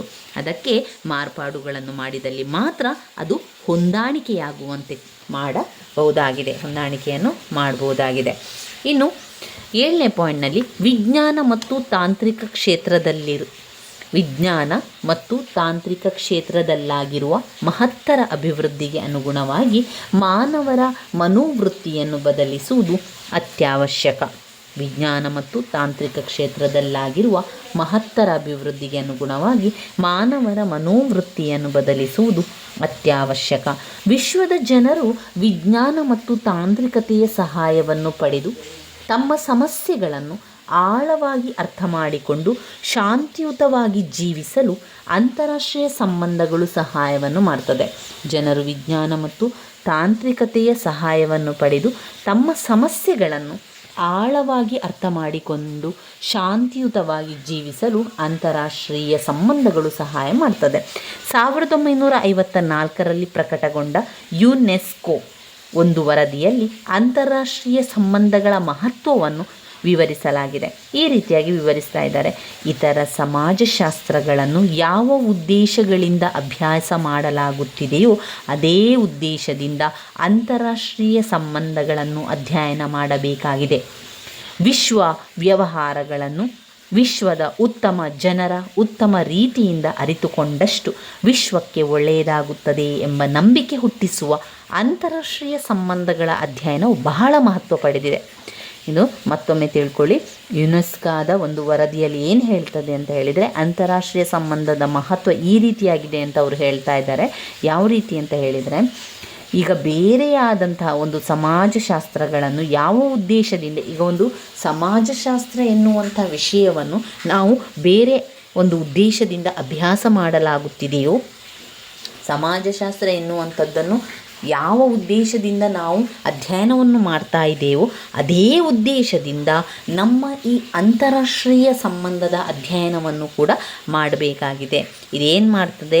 ವಿಶ್ವದ ವ್ಯವಹಾರಗಳನ್ನು, ವಿಶ್ವದ ಜನರ ಉತ್ತಮ ರೀತಿಯನ್ನು, ವಿಶ್ವದ ಉತ್ತಮ ಜನರ ಅವರ ಒಂದು ನಡವಳಿಕೆಯನ್ನು ಅರಿತುಕೊಂಡು ವಿಶ್ವಕ್ಕೆ ಒಳ್ಳೆಯದಾಗುತ್ತದೆ ಎಂಬ ನಂಬಿಕೆಯನ್ನು ಹುಟ್ಟಿಸುವಂತಹ ಅಂತಾರಾಷ್ಟ್ರೀಯ ಸಂಬಂಧಗಳ ಅಧ್ಯಯನ ಬಹಳ ಮಹತ್ವವನ್ನು ಪಡೆದಿದೆ ಅಂತ ಹೇಳ್ತಾ ಇದ್ದಾರೆ. 9ನೇ ಪಾಯಿಂಟ್ನಲ್ಲಿ, ಜಗತ್ತನ್ನು ವಿನಾಶದಿಂದ ರಕ್ಷಿಸಬೇಕಾದರೆ ನಿಶಸ್ತ್ರೀಕರಣಕ್ಕಾಗಿ ಮತ್ತು ಅಣ್ವಸ್ತ್ರದಿಂದ ವಿರುದ್ಧ ಜನರಲ್ಲಿ ಜಾಗೃತಿಯನ್ನು ಮೂಡಬೇಕು. ಈ ದಿಶೆಯಲ್ಲಿ ಅಂತಾರಾಷ್ಟ್ರೀಯ ಸಂಬಂಧಗಳ ಅಧ್ಯಯನವು ಬಹಳ ಉಪಯುಕ್ತವಾಗಿದೆ ಅಂತ ಹೇಳ್ತಾ ಇದ್ದಾರೆ. ಅಂದರೆ ಇಲ್ಲಿ ನಿಶಸ್ತ್ರೀಕರಣ ಅಂದರೆ ಏನು? ಶಸ್ತ್ರಗಳಿಲ್ಲದೆ ಶಾಂತಿಯುತವಾಗಿ ನಿಶಸ್ತ್ರೀಕರಣದಿಂದ ಯಾವುದೇ ಒಂದು ಯುದ್ಧವನ್ನು ಮಾಡಬೇಕಾದ್ರೆ ಅಥವಾ ಯಾವುದೇ ಒಂದು ವ್ಯವಹಾರ ಮಾಡಬೇಕಾದ್ರೆ ಒಂದು ಶಸ್ತ್ರಾಸ್ತ್ರವನ್ನು ಬಳಸಿಕೊಂಡು ಮಾಡುವುದಕ್ಕಿಂತ ನಿಶಸ್ತ್ರೀಕರಣದಿಂದ ಬಳಸುವುದು, ಅಂದರೆ ಯಾವುದೇ ಅಸ್ತ್ರಗಳಿಲ್ಲದೆ ನಿಶಸ್ತ್ರೀಕರಣದಿಂದಾಗಿ ಅದನ್ನು ಬಳಸುವಂಥದ್ದು, ಅಥವಾ ಒಂದು ಅಣ್ವಸ್ತ್ರದ ವಿರುದ್ಧ ಜನರಲ್ಲಿ ಯಾವ ರೀತಿ ಜಾಗೃತಿಯನ್ನು ಮೂಡಿಸೋದು, ಅದರಲ್ಲಿ ಇರುವಂಥ ತೊಂದರೆಗಳಿರ್ಬೋದು, ಅದರಿಂದ ಉಂಟಾಗುವ ಅನಾಹುತಗಳಿರ್ಬೋದು, ಅದನ್ನೆಲ್ಲವನ್ನು ಕೂಡ ಜನರಿಗೆ ತಿಳಿಸಿಕೊಡುವಂಥದ್ದು. ಜಗತ್ತನ್ನು ವಿನಾಶಕ್ಕೆ ತರುವಂತಹ, ಜಗತ್ತನ್ನು ವಿನಾಶದಿಂದ ರಕ್ಷಿಸಬೇಕಾದರೆ ಜನರಿಗೆ ಅದರ ಅರಿವನ್ನು ಮೂಡಿಸಬೇಕು, ಜನರಿಗೆ ಅದರ ಜಾಗೃತಿಯನ್ನು ಮೂಡಿಸಬೇಕು ಎನ್ನುವಂಥದ್ದೇ ಅಂತಾರಾಷ್ಟ್ರೀಯ ಅಧ್ಯಯನ ಬಹಳ ಉಪಯುಕ್ತವಾಗಿದೆ. ಅಂತಾರಾಷ್ಟ್ರೀಯ ಸಂಬಂಧಗಳ ಅಧ್ಯಯನವು ವ್ಯಕ್ತಿ ನಿರ್ದಿಷ್ಟ ಸನ್ನಿವೇಶವೊಂದರಲ್ಲಿ ಹೇಗೆ ವರ್ತಿಸುತ್ತಾನೆ ನಾವು ಯಾವ ವಾತಾವರಣವನ್ನು ಪ್ರೋತ್ಸಾಹಿಸಬೇಕು ಮೊದಲಾದವುಗಳನ್ನು ತಿಳಿದುಕೊಳ್ಳಲು ತುಂಬಾ ಸಹಾಯವನ್ನು ಮಾಡ್ತದೆ. ಅಂತಾರಾಷ್ಟ್ರೀಯ ಸಂಬಂಧಗಳ ಅಧ್ಯಯನವು ವ್ಯಕ್ತಿ ನಿರ್ದಿಷ್ಟ ಸನ್ನಿವೇಶವೊಂದರಲ್ಲಿ ಒಬ್ಬ ವ್ಯಕ್ತಿ ಒಂದು ಸನ್ನಿವೇಶ ಅಂತ ಬಂದಾಗ ಅಥವಾ ಯಾವುದೇ ಒಂದು ಸನ್ನಿವೇಶ ಅಂತ ಬಂದಾಗ ಅಲ್ಲಿ ಆ ಒಬ್ಬ ವ್ಯಕ್ತಿ ಹೇಗೆ ವರ್ತಿಸುತ್ತಾನೆ, ನಾವು ಯಾವ ವಾತಾವರಣವನ್ನು ಪ್ರೋತ್ಸಾಹಿಸಬೇಕು ಮೊದಲಾದವುಗಳನ್ನು ತಿಳಿದುಕೊಳ್ಳಲಿಕ್ಕೆ ಅಂತಾರಾಷ್ಟ್ರೀಯ ಸಂಬಂಧ ತುಂಬಾ ಸಹಾಯವನ್ನು ಮಾಡ್ತದೆ. ಇವಿಷ್ಟು ಅಂತಾರಾಷ್ಟ್ರೀಯ ಸಂಬಂಧದ ಪ್ರಾಮುಖ್ಯತೆ ಅಥವಾ ಮಹತ್ವದಲ್ಲಿ ಬರ್ತದೆ. ಇದರ ಮುಖ್ಯವಾದ ಪಾಯಿಂಟ್ಸ್ಗಳನ್ನು ಹೇಳ್ತಾ ಹೋಗ್ತೇನೆ ಕೇಳಿ. 1, ರಾಷ್ಟ್ರಗಳು ತಮ್ಮ ಹಿತಾಸಕ್ತಿಗಳನ್ನು ಸಾಧಿಸಿಕೊಳ್ಳಲು ರಾಷ್ಟ್ರದೊಂದಿಗೆ ಸಂಬಂಧವನ್ನು ಹೊಂದಿದೆ. ಪಾಯಿಂಟ್ ನಂಬರ್ 2, ಕಲಹ ಅಥವಾ ಸಮಸ್ಯೆಗಳಿಗೆ ಪರಿಹಾರವನ್ನು ಒದಗಿಸಲು ಅಂತಾರಾಷ್ಟ್ರೀಯ ಸಂಬಂಧಗಳ ಅಧ್ಯಯನ ಸಹಕಾರಿ. 3, ಯುದ್ಧವನ್ನು ತಡೆಗಟ್ಟಿ ಶಾಂತಿಯನ್ನು ಸ್ಥಾಪಿಸುವುದಾಗಿದೆ. 3, ವಿಶ್ವ ಸಹಕಾರ ಮತ್ತು ಅಭಿವೃದ್ಧಿಯನ್ನು ಸಾಧಿಸುವುದು. 5, ಸಹಾಯದಿಂದ ರಾಷ್ಟ್ರೀಯತೆಯಲ್ಲಿರುವ ಗುಣದೋಷಗಳನ್ನು ತಿಳಿದುಕೊಳ್ಳುವುದು. 6, ನಾಗರಿಕರು ತಮ್ಮ ಕರ್ತವ್ಯಗಳನ್ನು ಸರಿಯಾಗಿ ನಿರ್ವಹಿಸಬೇಕಾದರೆ ರಾಷ್ಟ್ರೀಯ ಪ್ರಜ್ಞೆಯೊಂದಿಗೆ ಅಂತಾರಾಷ್ಟ್ರೀಯ ಪ್ರಜ್ಞೆಯನ್ನು ಬೆಳೆಸಿಕೊಳ್ಳುವುದು ಅವಶ್ಯಕ. 7, ಸಾಂಪ್ರದಾಯಿಕ ಪರಮಾಧಿಕಾರ ತತ್ವವು ಆಧುನಿಕ ಅಂತಾರಾಷ್ಟ್ರೀಯ ವಾಸ್ತವಿಕತೆಗೆ ಹೊಂದಾಣಿಕೆ ಆಗುವುದಿಲ್ಲ. ಪಾಯಿಂಟ್ ನಂಬರ್ 7, ಜನರು ವಿಜ್ಞಾನ ಮತ್ತು ತಾಂತ್ರಿಕತೆಯ ಸಹಾಯವನ್ನು ಪಡೆದು ಸಮಸ್ಯೆಗಳನ್ನು ಆಳವಾಗಿ ಅರ್ಥ ಮಾಡಿಕೊಂಡು ಶಾಂತಿಯುತವಾಗಿ ಜೀವಿಸಲು ಅಂತಾರಾಷ್ಟ್ರೀಯ ಸಂಬಂಧಗಳು ಸಹಾಯ ಮಾಡ್ತದೆ. ಯುನೆಸ್ಕೋದ ವರದಿಯ ಪ್ರಕಾರ ವಿಶ್ವ ವ್ಯವಹಾರ ಜನರು ಉತ್ತಮ ರೀತಿಯಿಂದ ಅರಿತುಕೊಂಡಷ್ಟು ವಿಶ್ವಕ್ಕೆ ಒಳ್ಳೆಯದಾಗುತ್ತದೆ. ಜಗತ್ತನ್ನು ವಿನಾಶದಿಂದ ರಕ್ಷಿಸಬೇಕಾದರೆ ನಿಶಸ್ತೀಕರಣಕ್ಕಾಗಿ ಅಣ್ವಸ್ತ್ರದಿಂದ ವಿರುದ್ಧ ಜನರಲ್ಲಿ ಜಾಗೃತಿ ಮೂಡಿಸಬೇಕು. ವ್ಯಕ್ತಿ ನಿರ್ದಿಷ್ಟ ಸನ್ನಿವೇಶವೊಂದರಲ್ಲಿ ಹೇಗೆ ವರ್ತಿಸುತ್ತಾನೆ, ನಾವು ಯಾವ ವಾತಾವರಣ ಪ್ರೋತ್ಸಾಹಿಸಬೇಕು, ಇವಿಷ್ಟು ಪಾಯಿಂಟ್ಸ್ಗಳು, ಒಟ್ಟು 10-11 ಪಾಯಿಂಟ್ಸ್ಗಳನ್ನು ನಾವು ಮಾಡಿಕೊಂಡು ಬರಿತಾ ಹೋಗುವಂಥದ್ದು. ಇದು ಅಂತಾರಾಷ್ಟ್ರೀಯ ಸಂಬಂಧಗಳ ಪ್ರಾಮುಖ್ಯತೆ ಅಥವಾ ಮಹತ್ವವಾಗಿರುವಂಥದ್ದು. ತುಂಬಾ ಮುಖ್ಯವಾಗಿರುವಂಥ ಒಂದು ಪ್ರಶ್ನೆಯಾಗಿದೆ ಅದು. ಇನ್ನು ನೋಡಿ, ಘಟಕ 2 ಅಂತಾರಾಷ್ಟ್ರೀಯ ಸಂಬಂಧಗಳ ಅಧ್ಯಯನದ ವಿಧಾನಗಳು ಅಥವಾ ದೃಷ್ಟಿಕೋನ. ಅಂತಾರಾಷ್ಟ್ರೀಯ ಸಂಬಂಧಗಳ ಅಧ್ಯಯನದ ವಿಧಾನಗಳು ಅಥವಾ ದೃಷ್ಟಿಕೋನವನ್ನು ತಿಳ್ಕೊಳ್ಳುವ. ಅಂತಾರಾಷ್ಟ್ರೀಯ ಸಂಬಂಧಗಳ ಅಧ್ಯಯನ ವಿಧಾನ ಅಥವಾ ದೃಷ್ಟಿಕೋನ, ಅದರ ಅರ್ಥ ಮತ್ತು ಪ್ರಾಮುಖ್ಯತೆ ಅಂತ ಕೊಟ್ಟಿದ್ದಾರೆ. ಒಂದು ವಿಷಯದ ಸ್ಪಷ್ಟ ಹಾಗೂ ನಿಖರವಾಗಿ ಅರಿತುಕೊಳ್ಳಲು ನಡೆಸುವ ಕ್ರಮಬದ್ಧ ಪರಿಶೀಲನೆ ಅಂತಾರಾಷ್ಟ್ರೀಯ ವಿಧಾನ, ಅಧ್ಯಯನದ ವಿಧಾನ.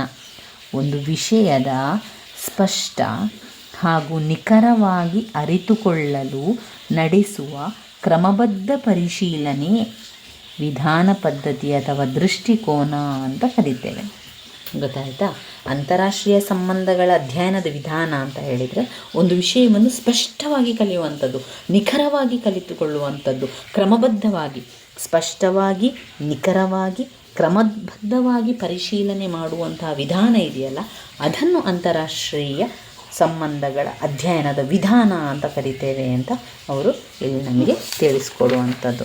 ಅಂತಾರಾಷ್ಟ್ರೀಯ ಸಂಬಂಧದ ಅಧ್ಯಯನದ ಬಗ್ಗೆ, ಅದರ ವಿವಿಧ ವಿಧಾನಗಳು ಮತ್ತು ದೃಷ್ಟಿಕೋನಗಳ ಬಗ್ಗೆ ತಿಳ್ಕೊಳ್ಳುವುದಾದರೆ 2 ಮುಖ್ಯವಾದ ದೃಷ್ಟಿಕೋನಗಳನ್ನು ಕಾಣ್ಬೋದು. ಒಂದು ಸಾಂಪ್ರದಾಯಿಕ ದೃಷ್ಟಿಕೋನ, 2 ವೈಜ್ಞಾನಿಕ ದೃಷ್ಟಿಕೋನ. ಸಾಂಪ್ರದಾಯಿಕ ದೃಷ್ಟಿಕೋನ ಮತ್ತು ವೈಜ್ಞಾನಿಕ ದೃಷ್ಟಿಕೋನ. ಮೊದಲನೇದಾಗಿ ಸಾಂಪ್ರದಾಯಿಕ ದೃಷ್ಟಿಕೋನದ ಬಗ್ಗೆ ತಿಳ್ಕೊಳ್ಳುವ. ಸಾಂಪ್ರದಾಯಿಕ ದೃಷ್ಟಿಕೋನದಲ್ಲಿ ಇರುವಂತಹ ಪ್ರಾಮುಖ್ಯತೆ, ಅದರಲ್ಲಿರುವಂಥ ಮುಖ್ಯವಾದ ಪಾಯಿಂಟ್ಸ್ಗಳನ್ನು ತಿಳ್ಕೊಂಡು ನಂತರ ವೈಜ್ಞಾನಿಕ ದೃಷ್ಟಿಕೋನದ ಬಗ್ಗೆ ತಿಳ್ಕೊಳ್ಳುವ. ಮೊದಲಿಗೆ ಸಾಂಪ್ರದಾಯಿಕ ದೃಷ್ಟಿಕೋನ ಅಥವಾ ಈ ಒಂದು ವಿಧಾನವನ್ನು ಪುರಾತನವಾದ ದೃಷ್ಟಿಕೋನ, ಹಳೆಯದಾದ ದೃಷ್ಟಿಕೋನ ಅಂತ ಹೇಳ್ತೇವೆ. ನಮ್ಮ ಅಜ್ಜ ಅಜ್ಜಿಯರ ಕಾಲದಲ್ಲಿದ್ದಂತಹ ದೃಷ್ಟಿಕೋನ ಸಾಂಪ್ರದಾಯಿಕ ದೃಷ್ಟಿಕೋನ ಆಗಿರುವಂಥದ್ದು. ಇದು ಇತಿಹಾಸ ಇರ್ಬೋದು, ತತ್ವಶಾಸ್ತ್ರ ಇರ್ಬೋದು, ನ್ಯಾಯಶಾಸ್ತ್ರ ಮೊದಲಾದ ಸಮಾಜ ವಿಜ್ಞಾನಗಳನ್ನು ಆಧರಿಸಿ ಈ ವಿಧಾನಕ್ಕಿಂತ ಅಧ್ಯಯನ ವಸ್ತುವಿಗೆ ಹೆಚ್ಚು ಪ್ರಾಮುಖ್ಯತೆಯನ್ನು ಕೊಡುವಂಥದ್ದು. ಇದರಲ್ಲಿ ಐತಿಹಾಸಿಕ ವಿಧಾನ, ಅಂತಾರಾಷ್ಟ್ರೀಯ ಸಂಸ್ಥೆ ವಿಧಾನ, ಅಂತಾರಾಷ್ಟ್ರೀಯ ಕಾನೂನು ವಿಧಾನ ಎನ್ನುವಂತಹ 3 ಪಾಯಿಂಟ್ಸ್ಗಳನ್ನು ಕಾಣ್ಬೋದು. ಯಾವುದೆಲ್ಲ? ಸಾಂಪ್ರದಾಯಿಕ ದೃಷ್ಟಿಕೋನದಲ್ಲಿ 1 ಐತಿಹಾಸಿಕ ವಿಧಾನ, 2 ಅಂತಾರಾಷ್ಟ್ರೀಯ ಸಂಸ್ಥೆ ವಿಧಾನ, 3 ಅಂತಾರಾಷ್ಟ್ರೀಯ ಕಾನೂನು ವಿಧಾನ. ಹಾಗಾದರೆ ಸಾಂಪ್ರದಾಯಿಕ ದೃಷ್ಟಿಯಲ್ಲಿ ಐತಿಹಾಸಿಕ, ಸಂಸ್ಥೆ, ಕಾನೂನು ಎನ್ನುವಂತಹ 3 ವಿಧಾನಗಳನ್ನು ಕಾಣ್ಬೋದು. ಹಾಗಾದರೆ ಐತಿಹಾಸಿಕ ವಿಧಾನ ಅಂದರೆ ಏನು? ಐತಿಹಾಸಿಕ ವಿಧಾನ ಅಂತ ಹೇಳಿದ್ದಾದರೆ ಅದು ಅಂತಾರಾಷ್ಟ್ರೀಯ ಸಂಬಂಧಗಳ ಅಧ್ಯಯನದಲ್ಲಿ ಮೊದಲ ಬಾರಿಗೆ ಅನುಸರಿಸಿದಂತಹ ಒಂದು ವಿಧಾನವೇ ಐತಿಹಾಸಿಕ ವಿಧಾನ. ಈ ಒಂದು ವಿಧಾನದಲ್ಲಿ ವಿವಿಧ ರಾಷ್ಟ್ರಗಳ ಸಂಬಂಧಗಳನ್ನು ಹಾಗೂ ರಾಜತಾಂತ್ರಿಕ ಕಾರ್ಯಗಳ ಮಹತ್ವವನ್ನು ಅಭ್ಯಾಸ ಮಾಡಿ ಅದರ ಲೋಪದೋಷಗಳನ್ನು ತಿಳಿದುಕೊಂಡು ಇಂದಿನ ಅಂತಾರಾಷ್ಟ್ರೀಯ ಸಂಬಂಧಗಳನ್ನು ಅಧ್ಯಯನ ಮಾಡಲಾಗ್ತದೆ. ಇಂದು ಅಸ್ತಿತ್ವದಲ್ಲಿರುವ ಅನೇಕ ರಾಜಕೀಯ ಸಂಸ್ಥೆಗಳ ಮತ್ತು ರಾಷ್ಟ್ರಗಳ ನಡುವಿನ ಸಂಬಂಧಗಳು ಇತಿಹಾಸದಲ್ಲಿ ಬೆಳೆದು ಬಂದವುಗಳಾಗಿದೆ. ರಾಷ್ಟ್ರಗಳ ನಡುವಿನ ಇಂದಿನ ಸಂಬಂಧಗಳ ಅನೇಕ ಅಂತಾರಾಷ್ಟ್ರೀಯ ಸಂಸ್ಥೆಗಳ ಸ್ವರೂಪ, ಮಹತ್ವ ನಿರ್ಧಾರಕ್ಕೆ ಅವುಗಳ ಐತಿಹಾಸಿಕ ಹಿನ್ನೆಲೆಯ ಅರಿವು ಹೆಚ್ಚು ಸಹಕಾರಿಯಾಗಿದೆ.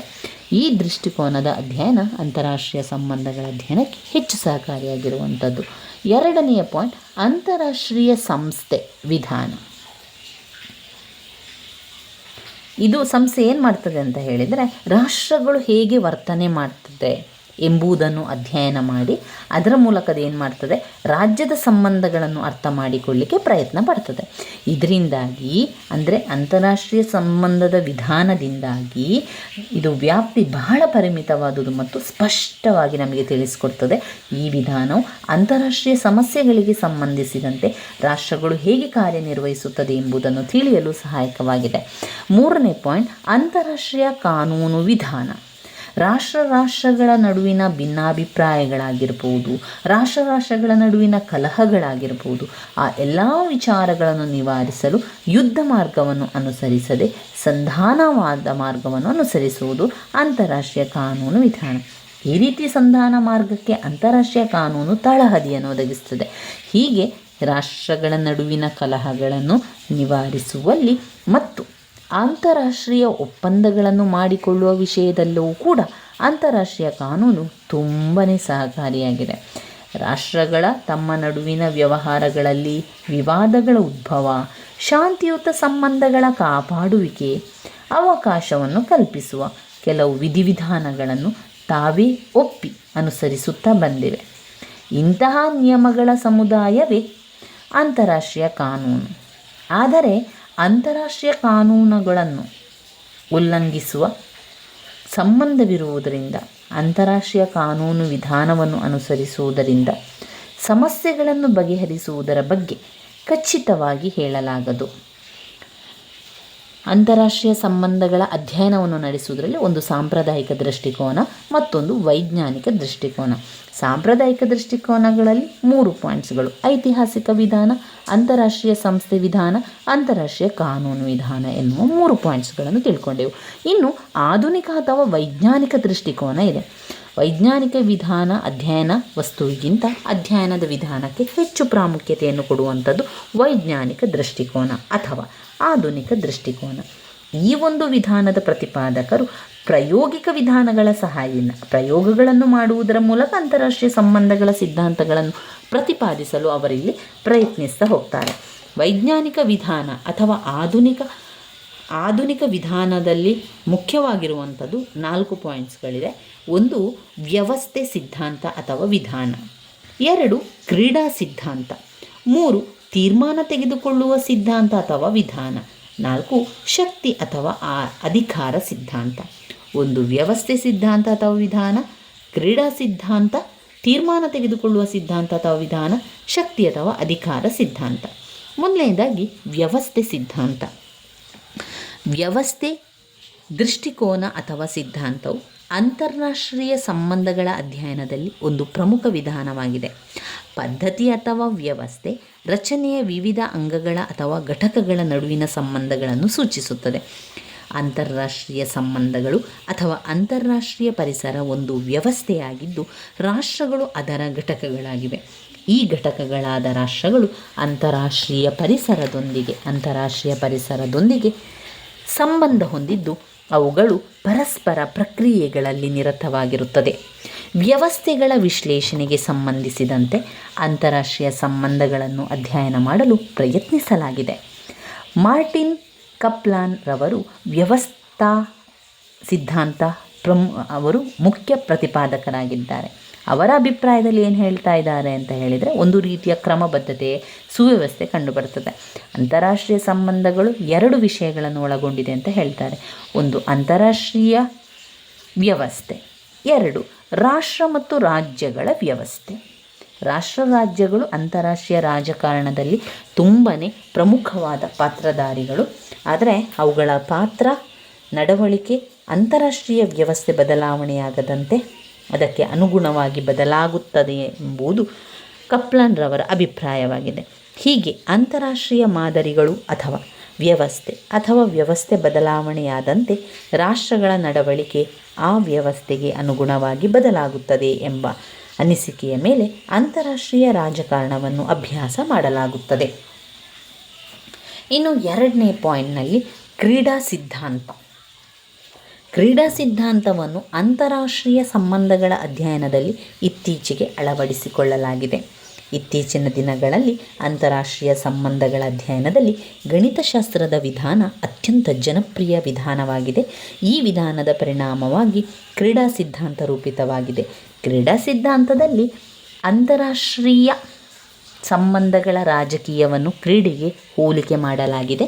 ಇತರ ಕ್ರೀಡೆಗಳಲ್ಲಿ ನಿಯಮಗಳನ್ನು ಬದಲಾಯಿಸುವುದು ಹಾಗೂ ನಿಯಮಗಳ ಉಲ್ಲಂಘನೆ ಅನಿವಾರ್ಯವಾಗಿರುವಂತೆ ಈ ಕ್ರೀಡೆಯಲ್ಲೂ ಕೂಡ ನಿಯಮಗಳನ್ನು ಬದಲಾಯಿಸುವುದು, ನಿಯಮಗಳ ಉಲ್ಲಂಘನೆ ಅನಿವಾರ್ಯವಾಗಿರುವಂತೆ ಆ ಕ್ರೀಡೆಯಲ್ಲೂ ಕೂಡ ಅನಿವಾರ್ಯವೇ.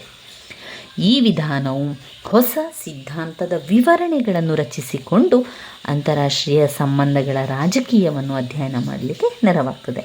ಹೀಗೆ ನೋಡಿ, ಯಾವುದೋ ಒಂದು ಕ್ರೀಡೆಯಲ್ಲಿ ಅಥವಾ ಈ ಕ್ರೀಡೆಯಲ್ಲಿ ನಾವು ನೋಡಿದರೆ ಯಾವುದೋ ಒಂದು ಬದಲಾವಣೆ ಅಥವಾ ಒಂದು ನಿಯಮವನ್ನು ಹಾಕುವಂಥದ್ದು ಅನಿವಾರ್ಯ ಹೇಗೋ, ಅದರಲ್ಲೂ ಕೂಡ ಅಂತಾರಾಷ್ಟ್ರೀಯ ಸಂಬಂಧಗಳಿಗೆ ಸಂಬಂಧಪಟ್ಟಂತೆ ಅವುಗಳ ಅಧ್ಯಯನ ವಿಧಾನವನ್ನು ಮಾಡುವಂತಹ ಸಂದರ್ಭದಲ್ಲಿ ಈ ಕ್ರೀಡಾ ಸಿದ್ಧಾಂತವೆನ್ನುವಂಥದ್ದು ಅವುಗಳಲ್ಲಿ ಯಾವ ರೀತಿ ಅನಿವಾರ್ಯ ಆಗಿದೆ, ಇದರಲ್ಲೂ ಕೂಡ ಅಷ್ಟೇ ಅನಿವಾರ್ಯವನ್ನು ಹೊಂದಿದೆ. ಒಂದು ಬದಲಾವಣೆಯನ್ನು ಮಾಡಬೇಕು, ಒಂದು ನಿಯಮವನ್ನು ಬದಲಿಸಬೇಕು ಅಂತ ಹೇಳಿದರೆ ಇಲ್ಲೂ ಕೂಡ ನಿಯಮದ ಉಲ್ಲಂಘನೆ ಅನಿವಾರ್ಯ ಅಂತ ಹೇಳ್ತಾ ಇದ್ದಾರೆ.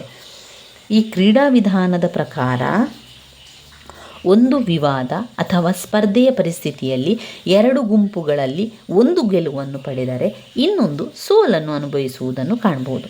ಅಂತಾರಾಷ್ಟ್ರೀಯ ರಾಜಕಾರಣದ ಕ್ರೀಡೆಯಲ್ಲಿ ಭಾಗವಹಿಸುವ ಪ್ರತಿಯೊಂದು ರಾಷ್ಟ್ರವು ಒಂದು ಸಮಸ್ಯೆ ಬಗ್ಗೆ ರಾಷ್ಟ್ರಗಳು ತೆಗೆದುಕೊಳ್ಳುವ ತೀರ್ಮಾನಗಳ ಆಧಾರದ ಮೇಲೆ ತನ್ನದೇ ಆದ ನಿರ್ಣಯ ಅಥವಾ ತೀರ್ಮಾನವನ್ನು ಕೈಗೊಂಡು ನಷ್ಟವನ್ನು ಕಡಿಮೆ ಮಾಡಿ ಹೆಚ್ಚಿನ ಲಾಭ ಗಳಿಸಲು ಪ್ರಯತ್ನಿಸುತ್ತದೆ. ಈ ರೀತಿಯ ವಿಧಾನವು ಅಂತಾರಾಷ್ಟ್ರೀಯ ಸಂಬಂಧಗಳ ಸ್ವರೂಪ ಮತ್ತು ವಿದೇಶಾಂಗ ನೀತಿಯ ಮಹತ್ವ ತಿಳಿಯಲು ಸಹಾಯಕವಾಗಿದೆ. ಇದಲ್ಲದೆ ಇದು ತೀರ್ಮಾನ ತೆಗೆದುಕೊಳ್ಳುವ ತಂತ್ರಗಳನ್ನು ವಿಶ್ಲೇಷಿಸಲು ಹಾಗೂ ವಿದೇಶಾಂಗ ನೀತಿಯ ಗುರಿಗಳನ್ನು ಸಾಧಿಸಲು ಸಹಾಯಕವಾಗಿದೆ. 3ನೇ ಪಾಯಿಂಟ್ನಲ್ಲಿ ತೀರ್ಮಾನ ತೆಗೆದುಕೊಳ್ಳುವ ಸಿದ್ಧಾಂತ. ತೀರ್ಮಾನವನ್ನು ತೆಗೆದುಕೊಳ್ಳುವ ವಿಧಾನ ಅಂತಾರಾಷ್ಟ್ರೀಯ ಸಂಬಂಧಗಳ ಅಧ್ಯಯನ ವಿಧಾನಗಳಲ್ಲಿ ಒಂದಾಗಿದೆ. ರಿಚರ್ಡ್ ಸಿ ಸಿಂಡರ್ ಈ ವಿಧಾನದ ಪ್ರಮುಖ ಪ್ರತಿಪಾದಕರು. ಈ ವಿಧಾನವನ್ನು ಸಮಾಜಶಾಸ್ತ್ರ ಮತ್ತು ಸಾಮಾಜಿಕ ಮನಃಶಾಸ್ತ್ರ ಆಧಾರದ ಮೇಲೆ ರೂಪಿಸಲಾಗಿದೆ. ಅಂತಾರಾಷ್ಟ್ರೀಯ ಸಂಬಂಧಗಳಲ್ಲಿ ರಾಷ್ಟ್ರಗಳ ವರ್ತನೆ ಅಥವಾ ನಡವಳಿಕೆಯ ಸೈದ್ಧಾಂತಿಕ ವಿವರಣೆ ನೀಡಲು ಈ ವಿಧಾನವು ಪ್ರಯತ್ನಿಸುತ್ತದೆ. ತೀರ್ಮಾನ ಕೈಗೊಳ್ಳುವುದರ ವಿಶ್ಲೇಷಣೆಯ ಆಧಾರದ ಮೇಲೆ ರಾಷ್ಟ್ರಗಳು ಹೇಗೆ ವರ್ತಿಸುತ್ತದೆ ಎಂಬುದನ್ನು ಕಂಡುಹಿಡಿಯಲು ಈ ವಿಧಾನದ ಮೂಲಕ ಪ್ರಯತ್ನಿಸಲಾಗಿದೆ. ರಾಷ್ಟ್ರಗಳ ವರ್ತನೆಯನ್ನು ನಿರ್ಧರಿಸುವ ಸಂಕೀರ್ಣ ಅಂಶಗಳನ್ನು ವಿಶ್ಲೇಷಿಸಿ ಆ ಮೂಲಕ ಏನು ಮಾಡ್ತದೆ, ಇದು ಅಂತಾರಾಷ್ಟ್ರೀಯ ಸಂಕೀರ್ಣವಾದ ರಾಜಕಾರಣವನ್ನು ಪರಿಶೀಲನೆಯನ್ನು ಮಾಡ್ತದೆ. ಎಲ್ಲ ರಾಷ್ಟ್ರಗಳಲ್ಲೂ ಕೂಡ ಪ್ರಮುಖ ತೀರ್ಮಾನವನ್ನು ಕೈಗೊಳ್ಳುವ ರಾಷ್ಟ್ರ ನಾಯಕರ ನಡವಳಿಕೆಯನ್ನು ವಿಶ್ಲೇಷಿಸಿ ಅದರ ಫಲಿತಾಂಶದ ಮೂಲಕ ಏನು ಮಾಡ್ತದೆ, ಅಂತಾರಾಷ್ಟ್ರೀಯ ಸಂಬಂಧದ ಬಗ್ಗೆ ಒಂದು ಉತ್ತಮ ಸಿದ್ಧಾಂತವನ್ನು ರೂಪಿಸಲು ಸಾಧ್ಯವೆಂದು ಈ ಸಿದ್ಧಾಂತದ ಪ್ರತಿಪಾದಕರು ತಿಳಿಸ್ತಾರೆ. ಅಷ್ಟೇ ಅಲ್ಲದೆ ವಿದೇಶಾಂಗ ನೀತಿಯನ್ನು ನಿರ್ಧರಿಸುವವರ ಮನೋಭಾವನೆಯನ್ನು ಅರ್ಥ ಮಾಡಿಕೊಳ್ಳುವ ಮೂಲಕ ಅಂತಾರಾಷ್ಟ್ರೀಯ ಸಂಬಂಧವನ್ನು ಕೂಡ ತಿಳಿದುಕೊಳ್ಳುತ್ತದೆ. ಆದರೆ ತೀರ್ಮಾನವನ್ನು ಕೈಗೊಳ್ಳುವವರ ಮನಸ್ಸು ರಾಷ್ಟ್ರದ ಆಂತರಿಕ ಮತ್ತು ಬಾಹ್ಯ ಪರಿಸ್ಥಿತಿಯಲ್ಲಿ ಮಾತ್ರ ಅಭ್ಯಸಿಸಬೇಕು. ಇನ್ನು ನಾವು ನೋಡುವುದಾದರೆ, ಕೇವಲ ಅವರನ್ನು ವ್ಯಕ್ತಿಗಳಿಂದ ನಾವು ಪರಿಗಣಿಸಿ ಅವರ ಮನಸ್ಸನ್ನು ಅಭ್ಯಾಸ ಮಾಡಬಾರ್ದು. ಅಂದರೆ ತೀರ್ಮಾನವನ್ನು ತೆಗೆದುಕೊಳ್ಳುವವರ ವರ್ತನೆ ಇರ್ಬೋದು, ಅವರ ನಡವಳಿಕೆ ಎಚ್ಚರಿಕೆಯಿಂದ ನಾವು ಗಮನಿಸ್ತಾ ಇರಬೇಕು. ಆಂತರಿಕ ಪರಿಸ್ಥಿತಿಗಳಿರ್ಬೋದು, ಗೃಹ ರಾಜಕೀಯ ಇರ್ಬೋದು, ಸಾಮಾಜಿಕ ಅಭಿಪ್ರಾಯ, ಭೌಗೋಳಿಕ ನೆಲೆ, ಸಂಘಟನೆ ಮುಂತಾದವುಗಳನ್ನು ಒಳಗೊಂಡಿರ್ತದೆ. ಬಾಹ್ಯ ಪರಿಸರದಲ್ಲಿ ಇತರ ರಾಜ್ಯಗಳು ತೆಗೆದುಕೊಳ್ಳುವಂತಹ ಪ್ರಮುಖ ನಿರ್ಧಾರಗಳು ಅಲ್ಲಿನ ಸಾಮಾಜಿಕ ಪರಿಸ್ಥಿತಿಗಳನ್ನು ಕೂಡ ಅವಲಂಬಿಸಿರ್ತದೆ. ಇನ್ನು 4ನೇ ಪಾಯಿಂಟ್ನಲ್ಲಿ ಶಕ್ತಿ ಅಥವಾ ಅಧಿಕಾರ ಸಿದ್ಧಾಂತ. ಶಕ್ತಿ ಅಥವಾ ಅಧಿಕಾರ ಸಿದ್ಧಾಂತ ಅಂತ ಬಂದಾಗ ಇಲ್ಲಿ ಶಕ್ತಿ ಮತ್ತು ಅಥವಾ ಅಧಿಕಾರ ಸಿದ್ಧಾಂತವು ಹೆಚ್ಚು ಪ್ರಾಮುಖ್ಯತೆಯನ್ನು ಹೊಂದಿದೆ. ಅಂತಾರಾಷ್ಟ್ರೀಯ ಸಂಬಂಧಗಳ ಅಧ್ಯಯನದಲ್ಲಿ ಇದು ತುಂಬನೇ ಪ್ರಾಮುಖ್ಯತೆಯನ್ನು ಹೊಂದಿದೆ. ಹ್ಯಾನ್ಸ್ ಮಾರ್ಗೆಂಥೋರವರ ಈ ಸಿದ್ಧಾಂತವು ಅವರು ಪ್ರತಿಪಾದನೆಯನ್ನು ಮಾಡಿದ್ದು, ಒಂದು ರಾಷ್ಟ್ರದ ವಿದೇಶಾಂಗ ನೀತಿಯು ಪ್ರಮುಖವಾಗಿ ಮಾನವನ ಸ್ವಭಾವವನ್ನು ಪ್ರತಿನಿಧಿಸುತ್ತದೆ ಅಂತ ಹೇಳಿದರು. ಮಾನವನ ಸ್ವಭಾವವು ಸ್ವಾರ್ಥತೆಯಿಂದ ಕೂಡಿದ್ದು ತನ್ನದೇ ಆದ ಹಿತಾಸಕ್ತಿಯನ್ನು ರಕ್ಷಿಸಲು ಅವನು ಪ್ರಯತ್ನ ಮಾಡ್ತಾನೆ. ಮಾರ್ಗೆಂಥೋರವರ ಪ್ರಕಾರ ಅಂತಾರಾಷ್ಟ್ರೀಯ ರಾಜಕಾರಣದ ಅಧ್ಯಯನದಲ್ಲಿ ರಾಷ್ಟ್ರೀಯ ಹಿತಾಸಕ್ತಿಯನ್ನು ಸಾಧಿಸುವುದೇ ಮುಖ್ಯ ಗುರಿಯಾಗಿರುತ್ತದೆ. ರಾಷ್ಟ್ರೀಯ ಹಿತಾಸಕ್ತಿಯ ಸಾಧನೆ ಶಕ್ತಿ ಗಳಿಕೆಯಾಗಿರ್ತದೆ. ಶಕ್ತಿ ಗಳಿಕೆಯೇ ಅಂತಾರಾಷ್ಟ್ರೀಯ ರಾಜಕಾರಣದ ಮೂಲಭೂತ ಸಾರವಾಗಿರ್ತದೆ. ಅಂತಾರಾಷ್ಟ್ರೀಯ ರಾಜಕಾರಣವು ಇತರ ರಾಜಕೀಯದಂತೆ ಶಕ್ತಿ ಅಥವಾ ಬಲವರ್ಧನೆಗಾಗಿ ನಡೆಯುವ ಹೋರಾಟವೆಂದು ಶಕ್ತಿ ಸಿದ್ಧಾಂತ ಹೇಳ್ತದೆ. ರಾಷ್ಟ್ರಗಳು ತಮ್ಮ ಅಧಿಕಾರ ಬಲ, ಶಕ್ತಿ ಪ್ರಭಾವಗಳನ್ನು ಹೆಚ್ಚಿಸಿಕೊಳ್ಳಲು ನಿರಂತರ ಹೋರಾಟವನ್ನು ಕೂಡ ಮಾಡ್ತದೆ ಎಂದು ಶಕ್ತಿ ಸಿದ್ಧಾಂತವಾದಿಗಳು ಅಭಿಪ್ರಾಯಪಟ್ಟಿರ್ತಾರೆ. ಈ ಸಿದ್ಧಾಂತವನ್ನು ವಾಸ್ತವಿಕ ವಿಧಾನ ಎಂದಲೂ ಕರೆಯುತ್ತೇವೆ. ಈ ಮಾರ್ಗವು ರಾಷ್ಟ್ರೀಯ ಹಿತಾಸಕ್ತಿಗೆ ಹೆಚ್ಚು ಪ್ರಾಧಾನ್ಯತೆ ನೀಡುತ್ತದೆ. ವಾಸ್ತವಿಕ ಸಿದ್ಧಾಂತದ ಪ್ರಕಾರ ವಿಶ್ವದ ಪ್ರತಿಯೊಂದು ರಾಷ್ಟ್ರವು ತನ್ನ ಹಿತಾಸಕ್ತಿಯ ಈಡೇರಿಕೆಗಾಗಿ ಶಕ್ತಿಯನ್ನು ಗಳಿಸಲು ಹೋರಾಡುತ್ತದೆ. ಅಂದರೆ ರಾಷ್ಟ್ರಗಳ ಧ್ಯೇಯ ಹಿತಾಸಕ್ತಿಯಾಗಿರುತ್ತದೆ. ರಾಷ್ಟ್ರೀಯ ಹಿತಾಸಕ್ತಿಯ ಮುಂದೆ ಬೇರೆಲ್ಲ ಅಂಶಗಳು ಗೌಣವಾಗಿದೆ. ರಾಷ್ಟ್ರದ ನಾಯಕರು ಯಾವ ನೀತಿಯನ್ನು ಅನುಸರಿಸಬೇಕಾದರೂ ಮತ್ತು ಯಾವ ಕ್ರಮವನ್ನು ಕೈಗೊಳ್ಳಬೇಕಾದರೂ ಕೇವಲ ರಾಷ್ಟ್ರೀಯ ಹಿತಾಸಕ್ತಿ ದೃಷ್ಟಿಯಿಂದ ಕೈಗೊಳ್ತಾರೆ. ಹೀಗೆ ವಾಸ್ತವಿಕವಾದವು ಯಾವುದೇ ರಾಷ್ಟ್ರದ ವಿದೇಶಾಂಗ ನೀತಿಯ ಶಕ್ತಿಯ ಅಥವಾ ಪ್ರಭಾವದ ಮೇಲೆ ಅವಲಂಬಿತವಾಗಿರುತ್ತದೆ ಎಂದು ತಿಳಿಸುತ್ತದೆ. ಇವಿಷ್ಟು ವಿಚಾರಗಳು ನಮ್ಮ ಅಂತಾರಾಷ್ಟ್ರೀಯ ಸಂಬಂಧಗಳ ಅಧ್ಯಯನದ ವಿಧಾನ ಅಥವಾ ದೃಷ್ಟಿಕೋನದಲ್ಲಿ ನಾವು ಬರೀಬೇಕಾಗಿರುವಂಥದ್ದು. ಅದರಲ್ಲಿ ಮುಖ್ಯವಾಗಿ ನಾವು ಕಾಣುವಂಥದ್ದು 2 ಪಾಯಿಂಟ್ಸ್: ಸಾಂಪ್ರದಾಯಿಕ ದೃಷ್ಟಿಕೋನ ಮತ್ತು ವೈಜ್ಞಾನಿಕ ದೃಷ್ಟಿಕೋನ. ಸಾಂಪ್ರದಾಯಿಕ ದೃಷ್ಟಿಕೋನದಲ್ಲಿ ಅವರು ನಮಗೆ 3 ಪಾಯಿಂಟ್ಸ್ಗಳನ್ನು ಕೊಟ್ಟಿದ್ದಾರೆ. 1 ಐತಿಹಾಸಿಕ ವಿಧಾನ, 2 ಅಂತಾರಾಷ್ಟ್ರೀಯ ಸಂಸ್ಥೆ ವಿಧಾನ, 3 ಅಂತಾರಾಷ್ಟ್ರೀಯ ಕಾನೂನು ವಿಧಾನ ಎನ್ನುವಂತಹದ್ದು ವಿಚಾರ. ಇನ್ನು 2ನೆಯ ವಿಚಾರ ವೈಜ್ಞಾನಿಕ ದೃಷ್ಟಿಕೋನ. ಆಧುನಿಕ ಅಥವಾ ವೈಜ್ಞಾನಿಕ ದೃಷ್ಟಿಕೋನದಲ್ಲಿ ಮತ್ತೆ 4 ಪಾಯಿಂಟ್ಸ್ಗಳನ್ನು ಕೊಟ್ಟಿದ್ದಾರೆ. ವೈಜ್ಞಾನಿಕ ವಿಧಾನಗಳಲ್ಲಿ ಪ್ರಮುಖವಾದಂಥ ವಿಧಾನಗಳು ವ್ಯವಸ್ಥೆ ಸಿದ್ಧಾಂತ ಅಥವಾ ವಿಧಾನ, ಕ್ರೀಡಾ ಸಿದ್ಧಾಂತ, 3 ತೀರ್ಮಾನವನ್ನು ತೆಗೆದುಕೊಳ್ಳುವ ಸಿದ್ಧಾಂತ ಅಥವಾ ವಿಧಾನ, 4 ಶಕ್ತಿ ಅಥವಾ ಅಧಿಕಾರ ಸಿದ್ಧಾಂತ. ಶಕ್ತಿ ಅಥವಾ ಅಧಿಕಾರ ಸಿದ್ಧಾಂತ ಇವಿಷ್ಟು ವಿಚಾರಗಳು ಬಂದಾಗ ನಮಗೆ ಆ ಪಾಯಿಂಟ್ಸ್ಗಳನ್ನೆಲ್ಲ ಬರಿತಾ ಹೋಗ್ಬೋದು. 5 ಅಂಕಕ್ಕಾದರೆ ನಾವು 1-1.5 ಪುಟದಷ್ಟು ಉತ್ತರವನ್ನು ಬರೀಬೇಕು. 10 ಅಂಕಕ್ಕಾದರೆ 3ರಿಂದ 4 ಪುಟದಷ್ಟು ನಮ್ಮ ಉತ್ತರ ಇರಲಿ. ಹಾಗೆ 15 ಅಂಕದ ಪ್ರಶ್ನೆಗಾದರೆ ನಾವು 4ರಿಂದ 5 ಪುಟದಷ್ಟು ಉತ್ತರವನ್ನು ಬರೆಯುವ. ಇಷ್ಟೇ ಬರಿಬೇಕು ಅಂತ ಯಾವುದೇ ನಿಯಮ ಇಲ್ಲ. ಆದರೆ ನಾವು ಸಮಯ ಮತ್ತು ಅಂಕಗಳನ್ನು ಹೊಂದಾಣಿಕೆ ಮಾಡಿಕೊಂಡು ನಮಗೆ ಆದಷ್ಟು ಎಷ್ಟು ವೇಗವಾಗಿ ಬರೀಲಿಕ್ಕೆ ಅಂತ ನೋಡಿಕೊಂಡು ನಾವು ಬರಿತಾ ಹೋಗುವಂಥದ್ದು. ನಿಮಗೆ ವೇಗವಾಗಿ ಬರಿತಾ ಹೋಗ್ಲಿಕ್ಕೆ ಆಗ್ತದೆ ಅಂತಾದರೆ ನೀವು ಹೆಚ್ಚಿನ ಪುಟಗಳನ್ನು ಉತ್ತರಗಳನ್ನು ಬರಿಬೋದು. ಆದರೆ ಒಂದು ವೇಳೆ ನಿಮಗೆ ತುಂಬ ನಿಧಾನದಲ್ಲಿ ನೀವು ಬರಿತಾ ಇದ್ದೀರಿ ಅಂತಾದರೆ ಅವಾಗ ಏನಾಗ್ತದೆ, ಸ್ವಲ್ಪ ವೇಗವಾಗಿ ಬರಿಬೇಕಾಗ್ತದೆ. ನಮಗೆ ಒಳ್ಳೆಯ ಅಂಕಗಳು ಸಿಗಬೇಕಾದ್ರೆ ನಾವು ಹೆಚ್ಚು ಪಾಯಿಂಟ್ಸ್ಗಳನ್ನು ಬರಿತಾ ಹೋಗಬೇಕು. 3ನೇ ಘಟಕ 3 ವೇರೆ ಇಂಪಾರ್ಟೆಂಟ್ ಆಗಿರುವಂಥ ಮತ್ತೊಂದು ಘಟಕ ರಾಷ್ಟ್ರೀಯ ಶಕ್ತಿ. ರಾಷ್ಟ್ರೀಯ ಶಕ್ತಿಯ ಅರ್ಥ ಸ್ವರೂಪವನ್ನು ತಿಳ್ಕೊಳ್ಳುವ, ಅದರ ಪ್ರಾಮುಖ್ಯತೆ ಮಹತ್ವವನ್ನು ತಿಳ್ಕೊಳ್ಬೇಕು. ಅಷ್ಟೇ ಅಲ್ಲದೆ ರಾಷ್ಟ್ರೀಯ ಶಕ್ತಿಯ ಗೋಚರ ಅಂಶಗಳು, ರಾಷ್ಟ್ರೀಯ ಶಕ್ತಿಯ ಗೋಚರ ಮೂಲಾಂಶಗಳು 15 ಅಂಕಕ್ಕೆ ಹಲವು ಬಾರಿ ಕೇಳಿರುವಂತಹ ಪ್ರಶ್ನೆ. ತುಂಬಾ ಮುಖ್ಯವಾಗಿರುವಂಥ ಪ್ರಶ್ನೆ ಸ್ನೇಹಿತರೆ, ಸ್ಕಿಪ್ ಮಾಡಬೇಡಿ, ಇದನ್ನು ಓದ್ಕೊಳ್ಳೇಬೇಕು. ನೀವು ಅರ್ಥ ಮಾಡ್ಕೊಂಡು ಓದ್ಕೊಳ್ತೀರಿ ಅಂತಾದರೆ ಅದೇ ರೀತಿ ಓದ್ಕೊಳ್ಳಿ. ಒಂದು ವೇಳೆ ಇಲ್ಲ ನನಗೆ ಆ ರೀತಿ ಓದ್ಕೊಳ್ಳಿಕ್ಕೆ ಆಗೋದಿಲ್ಲ ಅಂತಾದರೆ ಬಾಯ್ಪಾಠ ಮಾಡುವುದರ ಮುಖಾಂತರ ಆದರೂ ಅದರ ಪಾಯಿಂಟ್ಸ್ಗಳನ್ನು ಬಾಯ್ಪಾಠವನ್ನಾದರೂ ಮಾಡಿಕೊಳ್ಳಿ. ಆ ರೀತಿಯಾಗಿ ಕೂಡ ನೀವು ಓದ್ಕೊಳ್ಬೋದು. ನಿಮಗೆ ಹೇಗೆ ಅನುಕೂಲ ಆಗ್ತದೆ ಅದೇ ರೀತಿಯಲ್ಲಿ ಓದ್ಕೊಳ್ತಾ ಹೋಗಿ ಸ್ನೇಹಿತರೆ. ಮೊದಲಿಗೆ ನಾವು ರಾಷ್ಟ್ರೀಯ ಶಕ್ತಿಯ ಅರ್ಥವನ್ನು ತಿಳ್ಕೊಳ್ಳುವ. ರಾಷ್ಟ್ರೀಯ ಶಕ್ತಿಯ ಅರ್ಥವನ್ನು ತಿಳ್ಕೊಂಡು ರಾಷ್ಟ್ರೀಯ ಶಕ್ತಿಯ ವ್ಯಾಖ್ಯೆಗಳನ್ನು ತಿಳ್ಕೊಳ್ಬೇಕು. ರಾಷ್ಟ್ರೀಯ ಶಕ್ತಿಯ ವ್ಯಾಖ್ಯೆಗಳಾದಮೇಲೆ ನಾವು ರಾಷ್ಟ್ರೀಯ ಶಕ್ತಿಯ ಪ್ರಾಮುಖ್ಯತೆ ಅಥವಾ ಮಹತ್ವ, ವೆರಿ ಇಂಪಾರ್ಟೆಂಟ್ ಆಗಿರುವಂತಹ 15 ಅಂಕದ ಪ್ರಶ್ನೆ, ಹಲವು ಬಾರಿ ಹಲವು ಸಲ ಕೇಳಿರುವಂತಹ ಪ್ರಶ್ನೆಯಲ್ಲಿ ಒಂದಾಗಿದೆ. ಅದರಿಂದ ಯಾವುದೇ ಕಾರಣಕ್ಕೂ ಇದನ್ನು ಸ್ಕಿಪ್ ಮಾಡಿ ನಾನು ಬೇರೆ ಓದ್ತೇನೆ ಬೇರೆ ಬರಿತೇನೆ ಅಂತ ಅಂದ್ಕೊಳ್ಬೇಡಿ.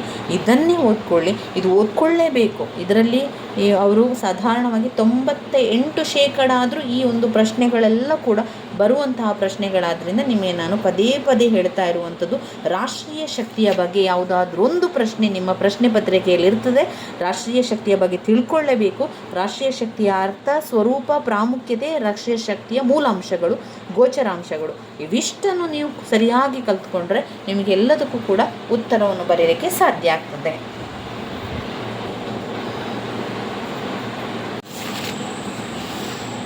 ಇದರಲ್ಲಿ ರಾಷ್ಟ್ರೀಯ ಶಕ್ತಿಯ ಸ್ವರೂಪ, ಅರ್ಥ, ಪ್ರಾಮುಖ್ಯತೆ, ಮಹತ್ವ, ಗೋಚರಾಂಶ ಇದೆಲ್ಲ ಕೂಡ ತಿಳ್ಕೊಳ್ಳುವ. ಇದರಲ್ಲಿ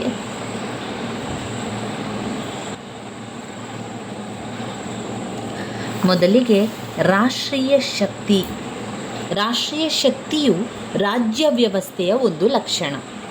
ರಾಷ್ಟ್ರೀಯ ಶಕ್ತಿಯು ಇಡೀ ರಾಜ್ಯ ವ್ಯವಸ್ಥೆಯನ್ನು ರಕ್ಷಿಸುವ ಪ್ರಬಲ ಹಾಗೂ ಅನಿವಾರ್ಯವಾದ ಸಾಧನವೇ ರಾಷ್ಟ್ರೀಯ ಶಕ್ತಿ. ರಾಜ್ಯ ವ್ಯವಸ್ಥೆಯನ್ನು ಪರಮಾಧಿಕಾರ ಮತ್ತು ರಾಷ್ಟ್ರೀಯತೆಯ ಮೂಲಾಂಶಗಳು ಮುಂದುವರಿಸಿಕೊಂಡು ಹೋಗುತ್ತಿರುವಂತೆ ರಾಷ್ಟ್ರೀಯ ಶಕ್ತಿಯು ರಾಜ್ಯದ ಮುಂದುವರಿಕೆಗೆ ಅನಿವಾರ್ಯವಾಗಿರುವಂಥದ್ದು. ಇದು ಅನಿವಾರ್ಯವಾದ ಒಂದು ಸಾಧನ ಅಂತ ಹೇಳ್ಬೋದು. ರಾಷ್ಟ್ರೀಯ ಶಕ್ತಿಯನ್ನು ಬಲ, ಸಾಮರ್ಥ್ಯ, ಪ್ರಭಾವ, ಪ್ರಾಬಲ್ಯ, ಒತ್ತಡ ಮುಂತಾದ ಹೆಸರುಗಳಿಂದ ಕರಿತೇವೆ. ರಾಷ್ಟ್ರೀಯ ಶಕ್ತಿ ಅಂದರೆ ಅದೊಂದು ಪ್ರಾಬಲ್ಯ, ರಾಷ್ಟ್ರೀಯ ಶಕ್ತಿ ಅಂದರೆ ಅದೊಂದು ಒತ್ತಡ, ರಾಷ್ಟ್ರೀಯ ಶಕ್ತಿ ಅಂದರೆ ಅದೊಂದು ಪ್ರಭಾವ. ಈ ರೀತಿಯಾಗಿ ಬೇರೆ ಹೆಸರುಗಳಿಂದ ರಾಷ್ಟ್ರೀಯ ಶಕ್ತಿಯನ್ನು ಗುರುತಿಸಲಾಗಿದೆ. ಸಾಮಾನ್ಯ ಅರ್ಥದಲ್ಲಿ ಒಬ್ಬ ವ್ಯಕ್ತಿಯು ತನ್ನ ಅಭಿಪ್ರಾಯವನ್ನು ಇತರ ವ್ಯಕ್ತಿಗಳು ಒಪ್ಪುವಂತೆ ಮಾಡಲು ಮತ್ತು ಅವರು ಒಪ್ಪದಿದ್ದರೆ ಅವರನ್ನು ದಂಡಿಸುವ ಸಾಮರ್ಥ್ಯವಿಲ್ಲದಿದ್ದಲ್ಲಿ ಅದು ಶಕ್ತಿ ಎನ್ನಿಸಿಕೊಳ್ಳಲಾರದು. ಒಬ್ಬ ವ್ಯಕ್ತಿಗೆ ತನ್ನ ಅಭಿಪ್ರಾಯವನ್ನು ಇತರ ವ್ಯಕ್ತಿಗಳು ಒಪ್ಪುವಂತೆ ಮಾಡುವಂತಹ ಶಕ್ತಿ ಇರಬೇಕು. ಆ ಒಂದು ಶಕ್ತಿಯೇ ರಾಷ್ಟ್ರೀಯ ಶಕ್ತಿ. ಇಲ್ಲ ಅಂತಾದರೆ ಸಾಮರ್ಥ್ಯವಿಲ್ಲದಿದ್ದರೆ ಅದು ಶಕ್ತಿ ಎನಿಸಿಕೊಳ್ಳುವುದಿಲ್ಲ ಅಂತ ಹೇಳುವಂಥದ್ದು. ರಾಷ್ಟ್ರೀಯ ಶಕ್ತಿಯ ವ್ಯಾಖ್ಯೆಗಳನ್ನು ನಾವು ನೋಡಿದರೆ, ಹ್ಯಾನ್ಸ್ ಮಾರ್ಗೆನ್ಥೋರ್ ಅವರ ಪ್ರಕಾರ ಒಬ್ಬ ವ್ಯಕ್ತಿಯ ಇತರರ ಮನಸ್ಸು ಮತ್ತು ಕಾರ್ಯಗಳ ಮೇಲೆ ಪ್ರಭಾವ ಬೀರಲು ಹೊಂದಿರುವ ಸಾಮರ್ಥ್ಯವೇ ಶಕ್ತಿ.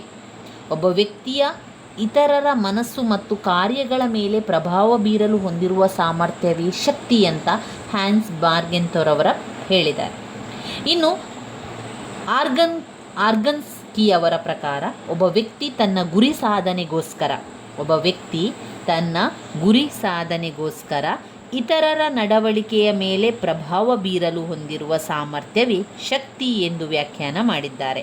ಒಬ್ಬ ವ್ಯಕ್ತಿ ತನ್ನ ಗುರಿ ಸಾಧನೆಗೋಸ್ಕರ ಇತರರ ನಡವಳಿಕೆಯ ಮೇಲೆ ಪ್ರಭಾವ ಬೀರಲು ಹೊಂದಿರುವ ಸಾಮರ್ಥ್ಯವೇ ಶಕ್ತಿ ಎಂದು ವ್ಯಾಖ್ಯಾನ ಮಾಡಿದ್ದಾರೆ. ರಾಷ್ಟ್ರೀಯ ಶಕ್ತಿಯ ಪ್ರಾಮುಖ್ಯತೆ ಅಥವಾ ಮಹತ್ವವನ್ನು ನಾವು ನೋಡಿದರೆ, ರಾಷ್ಟ್ರೀಯ ಶಕ್ತಿಯು ರಾಜ್ಯ ವ್ಯವಸ್ಥೆಯ ಒಂದು ಲಕ್ಷಣ. ರಾಷ್ಟ್ರೀಯ ಶಕ್ತಿಯು ರಾಜ್ಯ ವ್ಯವಸ್ಥೆಯ ಒಂದು ಲಕ್ಷಣ. ರಾಷ್ಟ್ರೀಯ ಶಕ್ತಿಯು ಇಡೀ ರಾಜ್ಯ ವ್ಯವಸ್ಥೆಯನ್ನು ರಕ್ಷಿಸುವ ಪ್ರಬಲ ಹಾಗೂ ಅನಿವಾರ್ಯವಾದ ಸಾಧನವಾಗಿದೆ. ರಾಷ್ಟ್ರೀಯ ಶಕ್ತಿಯು ಒಂದು ರಾಜ್ಯ ವ್ಯವಸ್ಥೆಯ ಒಂದು ಲಕ್ಷಣ. ರಾಷ್ಟ್ರೀಯ ಶಕ್ತಿಯು ಇಡೀ ರಾಜ್ಯ ವ್ಯವಸ್ಥೆಯನ್ನು ರಕ್ಷಿಸುವ ಪ್ರಬಲ ಹಾಗೂ ಅನಿವಾರ್ಯವಾದ ಸಾಧನ. ನಾವು ಒಂದನೇ ಪಾಯಿಂಟ್ಸಲ್ಲಿ ಅದನ್ನು ತಗೊಳ್ಳುವ ರಾಷ್ಟ್ರೀಯ ಶಕ್ತಿಯ ಪ್ರಾಮುಖ್ಯತೆಯಲ್ಲಿ. ಎರಡನೇ ಪಾಯಿಂಟಾಗಿ ರಾಷ್ಟ್ರೀಯ ಶಕ್ತಿಯು ರಾಜ್ಯದ ಮುಂದುವರಿಕೆಗೆ ಅನಿವಾರ್ಯವಾಗಿದೆ. ರಾಷ್ಟ್ರೀಯ ಶಕ್ತಿಯು ರಾಜ್ಯದ ಮುಂದುವರಿಕೆಗೆ ಅನಿವಾರ್ಯವಾಗಿದೆ.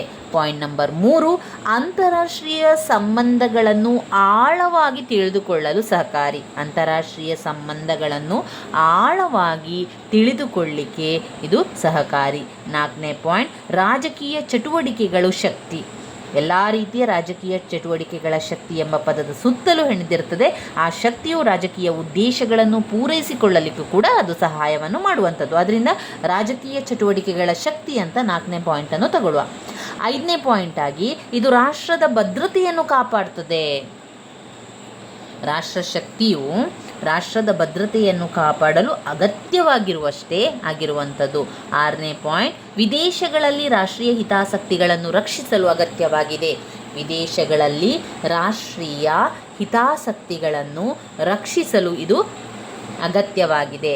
ಪಾಯಿಂಟ್ ನಂಬರ್ 7, ಅಂತಾರಾಷ್ಟ್ರೀಯ ಕ್ಷೇತ್ರದಲ್ಲಿ ಒಂದು ದೇಶದ ಪ್ರತಿಷ್ಠೆ, ಹಿರಿಮೆ, ವರ್ಚಸ್ಸನ್ನು ಹೆಚ್ಚಿಸುವ ಅಂಶ ಶಕ್ತಿಯಾಗಿದೆ. ಅಂತಾರಾಷ್ಟ್ರೀಯ ಕ್ಷೇತ್ರದಲ್ಲಿ ಒಂದು ದೇಶದ ಪ್ರತಿಷ್ಠೆ, ಹಿರಿಮೆ ಹಾಗೂ ವರ್ಚಸ್ಸನ್ನು ಹೆಚ್ಚಿಸುವ ಅಂಶ ಶಕ್ತಿಯೇ ಆಗಿದೆ. ಪಾಯಿಂಟ್ ನಂಬರ್ 8, ಒಂದು ರಾಷ್ಟ್ರದ ವಿದೇಶಾಂಗ ನೀತಿಯ ರಚನೆ ಮತ್ತು ಅದರ ಕಾರ್ಯಾಚರಣೆಯು ಶಕ್ತಿಯನ್ನು ಅವಲಂಬಿಸಿರುತ್ತದೆ. ಒಂದು ರಾಷ್ಟ್ರದ ವಿದೇಶಾಂಗ ನೀತಿಯ ರಚನೆ ಮತ್ತು ಅದರ ಕಾರ್ಯಾಚರಣೆಯು ಶಕ್ತಿಯನ್ನು ಅವಲಂಬಿಸಿದೆ. ಪಾಯಿಂಟ್ ನಂಬರ್ 9, ರಾಷ್ಟ್ರೀಯ ಶಕ್ತಿಯು ರಾಷ್ಟ್ರಗಳ ತಮ್ಮ ಭೌಗೋಳಿಕ, ಸಾಮಾಜಿಕ, ಆರ್ಥಿಕ, ರಾಜಕೀಯ, ಸಾಂಸ್ಕೃತಿಕ ಮೊದಲಾದ ಹಿತಾಸಕ್ತಿಗಳನ್ನು ಹಾಗೂ ರಾಷ್ಟ್ರದ ಸೌಹಾರ್ದ ಭಾವನೆಗಳನ್ನು ಕಾಪಾಡುವ ಬಲವಾಗಿದೆ. 10ನೇ ಪಾಯಿಂಟ್, ಒಂದು ರಾಷ್ಟ್ರದ ರಾಷ್ಟ್ರೀಯ ಶಕ್ತಿ ಸೈನಿಕ ಶಕ್ತಿಯನ್ನಲ್ಲದೆ ರಾಷ್ಟ್ರಗಳು ಬಳಸುವ ಎಲ್ಲ ರೀತಿಯ ಶಕ್ತಿಯನ್ನೊಳಗೊಂಡಿರುತ್ತದೆ. ಒಂದು ರಾಷ್ಟ್ರದ ರಾಷ್ಟ್ರೀಯ ಶಕ್ತಿ ಸೈನಿಕ ಶಕ್ತಿಯನ್ನಲ್ಲದೆ ರಾಷ್ಟ್ರಗಳು ಬಳಸುವ ಎಲ್ಲ ರೀತಿಯ ಶಕ್ತಿಯನ್ನೊಳಗೊಂಡಿದೆ. ಪಾಯಿಂಟ್ ನಂಬರ್ 11, ರಾಷ್ಟ್ರದ ಶಕ್ತಿ ಸಾಮರ್ಥ್ಯಕ್ಕೆ ಅನುಗುಣವಾಗಿ ಒಂದು ರಾಷ್ಟ್ರ ರಾಯಭಾರತ್ವದ ಧ್ಯೇಯೋದ್ದೇಶಗಳನ್ನು ನಿರ್ಧರಿಸಲಾಗುತ್ತದೆ. ಒಂದು ರಾಷ್ಟ್ರ ರಾಯಭಾರತ್ವದ ಧ್ಯೇಯ ಉದ್ದೇಶಗಳನ್ನು ನಿರ್ಧರಿಸಲಾಗುವುದು. ರಾಷ್ಟ್ರದ ಶಕ್ತಿ ಸಾಮರ್ಥ್ಯಕ್ಕೆ ಅನುಗುಣವಾಗಿ ಒಂದು ರಾಷ್ಟ್ರ ರಾಯಭಾರತ್ವದ ಧ್ಯೇಯ ಉದ್ದೇಶಗಳನ್ನು ನಿರ್ಧರಿಸಲಾಗುವುದು. ಒಟ್ಟು 11 ಪಾಯಿಂಟ್ಸ್ಗಳನ್ನು ನಾವಿದರಲ್ಲಿ ಕಾಣ್ಬೋದಾಗಿದೆ. ರಾಷ್ಟ್ರೀಯ ಶಕ್ತಿಯ ಪ್ರಾಮುಖ್ಯತೆ ಅಥವಾ ಮಹತ್ವ ಅಂತ ಬಂದಾಗ ಮೊದಲನೆಯದಾಗಿ ರಾಷ್ಟ್ರೀಯ ಶಕ್ತಿಯು ಇಡೀ ರಾಜ್ಯ ವ್ಯವಸ್ಥೆಯನ್ನು ರಕ್ಷಿಸುವ ಪ್ರಬಲ ಹಾಗೂ ಅನಿವಾರ್ಯವಾದ ಸಾಧನವಾಗಿದೆ. ಪಾಯಿಂಟ್ ನಂಬರ್ 2, ರಾಷ್ಟ್ರೀಯ ಶಕ್ತಿಯು ರಾಜ್ಯದ ಮುಂದುವರಿಕೆಗೆ ಅನಿವಾರ್ಯವಾಗಿದೆ. 3, ಅಂತಾರಾಷ್ಟ್ರೀಯ ಸಂಬಂಧವನ್ನು ಆಳವಾಗಿ ತಿಳಿದುಕೊಳ್ಳಲಿಕ್ಕೆ ಸಹಕಾರಿಯಾಗಿದೆ. ಪಾಯಿಂಟ್ ನಂಬರ್ 4, ರಾಜಕೀಯ ಚಟುವಟಿಕೆಯ ಶಕ್ತಿಯಾಗಿದೆ. 5, ರಾಷ್ಟ್ರದ ಭದ್ರತೆಯನ್ನು ಕಾಪಾಡುತ್ತದೆ. 6, ವಿದೇಶಗಳಲ್ಲಿ ರಾಷ್ಟ್ರೀಯ ಹಿತಾಸಕ್ತಿಗಳನ್ನು ರಕ್ಷಿಸಲು ಅಗತ್ಯವಾಗಿದೆ.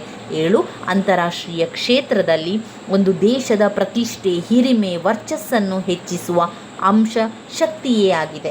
ಅಂದರೆ ಇಲ್ಲಿ ಅಂತಾರಾಷ್ಟ್ರೀಯ ಸಂಬಂಧಗಳ ಪ್ರತಿಯೊಂದು ಹಂತದಲ್ಲಿ ಕೂಡ ಶಕ್ತಿ ಎನ್ನುವಂಥದ್ದು ಪ್ರಮುಖ ಪಾತ್ರವನ್ನು ವಹಿಸ್ತದೆ. ರಾಷ್ಟ್ರಗಳ ನಡುವಿನ ಸಂಬಂಧ ಇರ್ಬೋದು, ಕೇವಲ ಶಕ್ತಿ ಸಂಬಂಧವೇ ಹೊರತು ಬೇರೇನೂ ಆಗಿರುವುದಿಲ್ಲ. ಅಲ್ಲಿ ಇದು ರಾಷ್ಟ್ರಗಳ ಎಲ್ಲ ಸಂಬಂಧಗಳಲ್ಲಿ ಕೂಡ ಆ ಒಂದು ಶಕ್ತಿ ಇದೆಯಲ್ಲ, ಆ ಶಕ್ತಿ ಅಂಶ ಅಂತ ಹೇಳ್ತಾರೆ. ಯುದ್ಧ ಕ್ಷೇತ್ರದಲ್ಲಿರ್ಬೋದು, ಬಲಪ್ರಯೋಗ ಮಾಡುವಂಥದ್ದು ಇರ್ಬೋದು, ಅಥವಾ ಶಕ್ತಿ ಮುಂಚೂಣಿ, ಇದೆಲ್ಲ ನೋಡಿದಾಗ ಯುದ್ಧ ಇಲ್ಲದಿದ್ದಾಗ ಶಕ್ತಿ ಅಥವಾ ಬಲ ಅಸ್ತಿತ್ವದಲ್ಲಿರುವುದಿಲ್ಲ ಎನ್ನುವಂಥದ್ದು ಭಾವಿಸಬಾರ್ದು. ಮೈತ್ರಿಯುತ ರಾಷ್ಟ್ರಗಳು ಬಂದಾಗ ನಿರ್ದಿಷ್ಟ ನೀತಿಯನ್ನು ಅನುಸರಿಸುವಂತೆ ಪ್ರೇರೇಪಿಸುವುದು, ಇದಕ್ಕಾಗಿ ಕೆಲವೊಮ್ಮೆ ಒತ್ತಡ ತರುವುದು ಸಾಮಾನ್ಯ ವಿಷಯ. 8ನೇ ಪಾಯಿಂಟ್ನಲ್ಲಿ ಒಂದು ರಾಷ್ಟ್ರದ ವಿದೇಶಾಂಗ ನೀತಿಯ ರಚನೆ ಮತ್ತು ಅದರ ಕಾರ್ಯಾಚರಣೆಯು ಶಕ್ತಿಯನ್ನು ಅವಲಂಬಿಸಿರುತ್ತದೆ.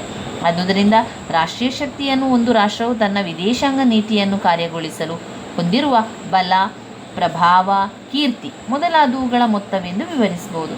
ತನ್ನ ಉದ್ದೇಶಿತ ರಾಷ್ಟ್ರೀಯ ಗುರಿಗಳನ್ನು ಸಾಧಿಸಲು ಒಂದು ರಾಷ್ಟ್ರವು ಸಂಪೂರ್ಣವಾಗಿ ಶಕ್ತಿಯನ್ನು ಅವಲಂಬಿಸಿರುತ್ತದೆ.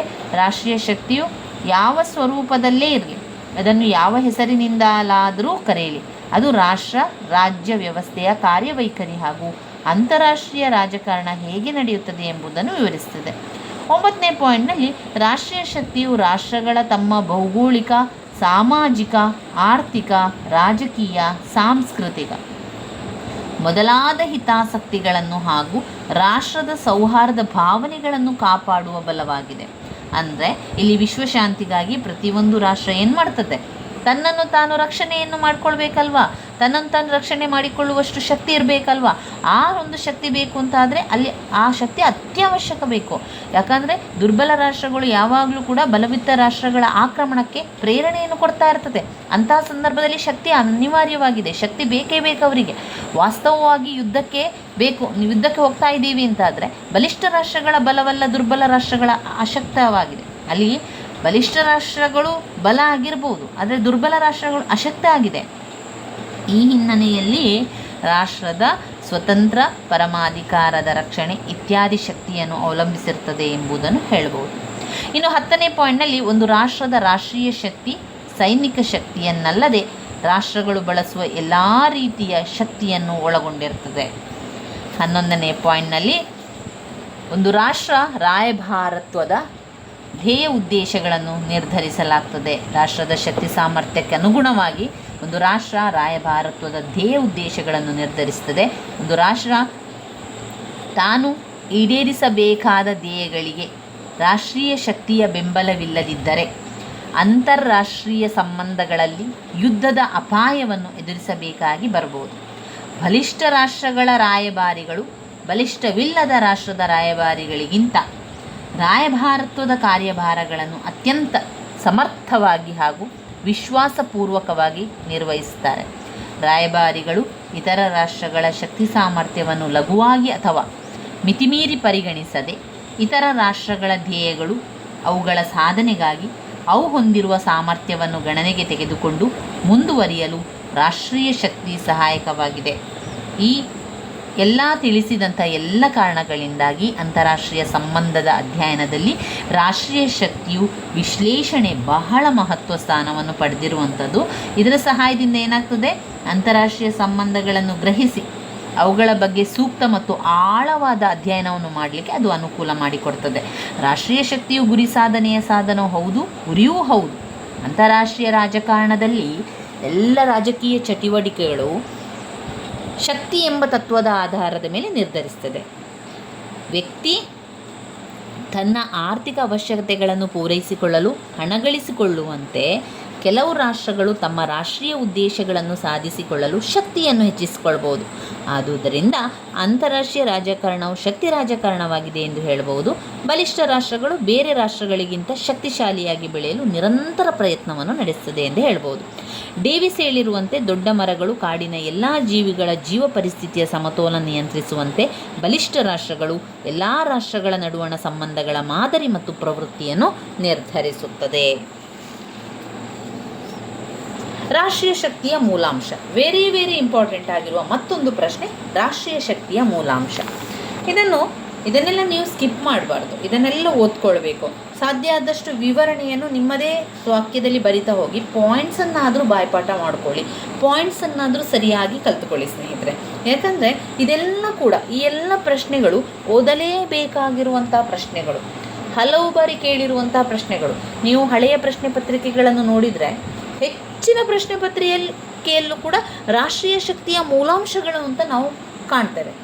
ಆದ್ದರಿಂದ ರಾಷ್ಟ್ರೀಯ ಶಕ್ತಿಯ ಮೂಲಾಂಶಗಳು ಎನ್ನುವಂತಹ ಪ್ರಶ್ನೆ ತುಂಬಾ ಮುಖ್ಯವಾಗಿರುವಂಥದ್ದು.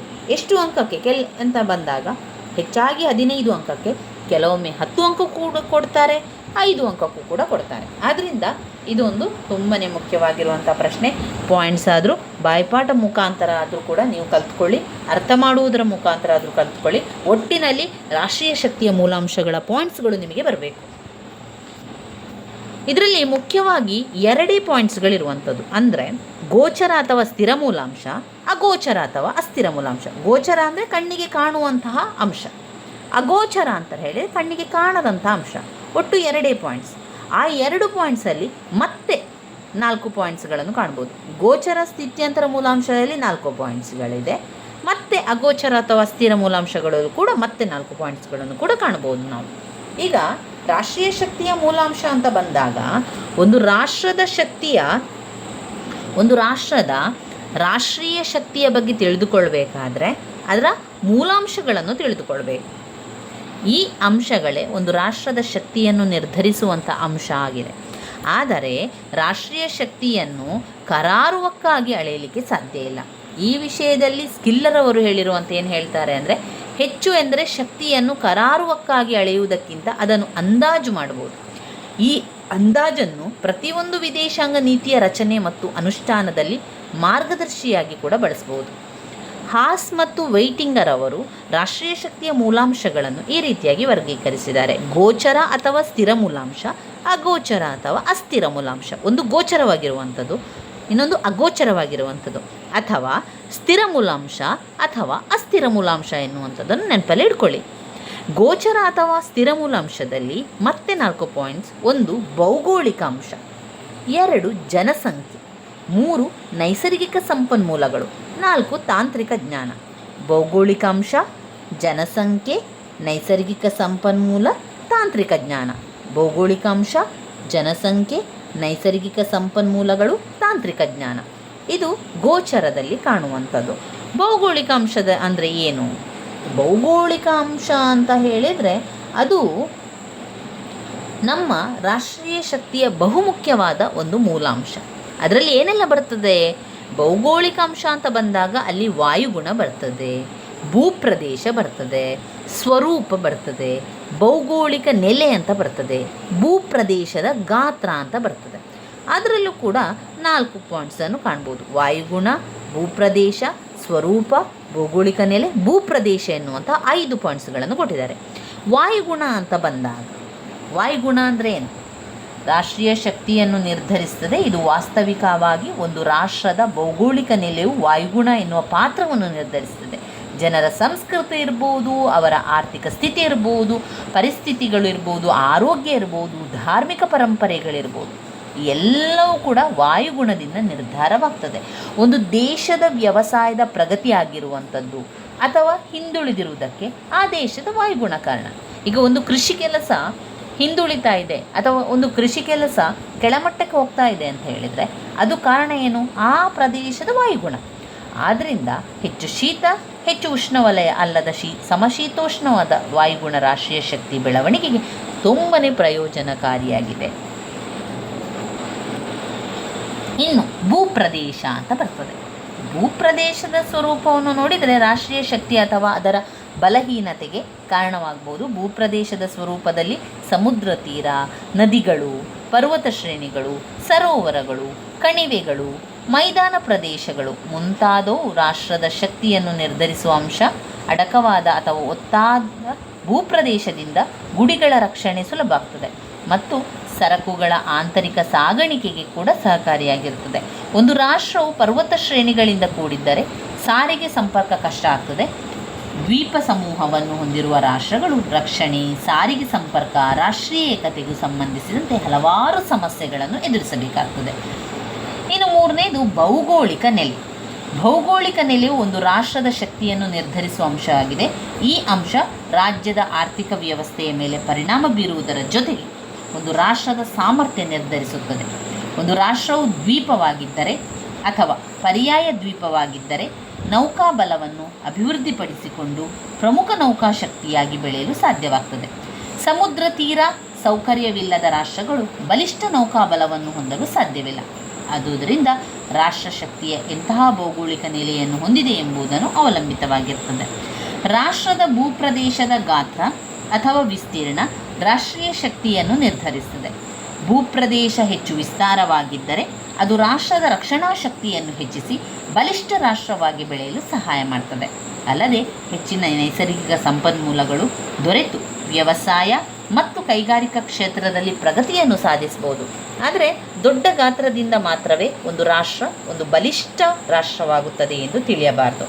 ಇಂದು ಸಣ್ಣ ರಾಷ್ಟ್ರಗಳು ವಿಜ್ಞಾನ ಮತ್ತು ತಂತ್ರಜ್ಞಾನವನ್ನು ಬೆಳೆಸಿಕೊಂಡು ಪ್ರಗತಿಯನ್ನು ಸಾಧಿಸಿ ಬಲಿಷ್ಠ ರಾಷ್ಟ್ರಗಳಾಗಿ ಬೆಳೆದಿದೆ.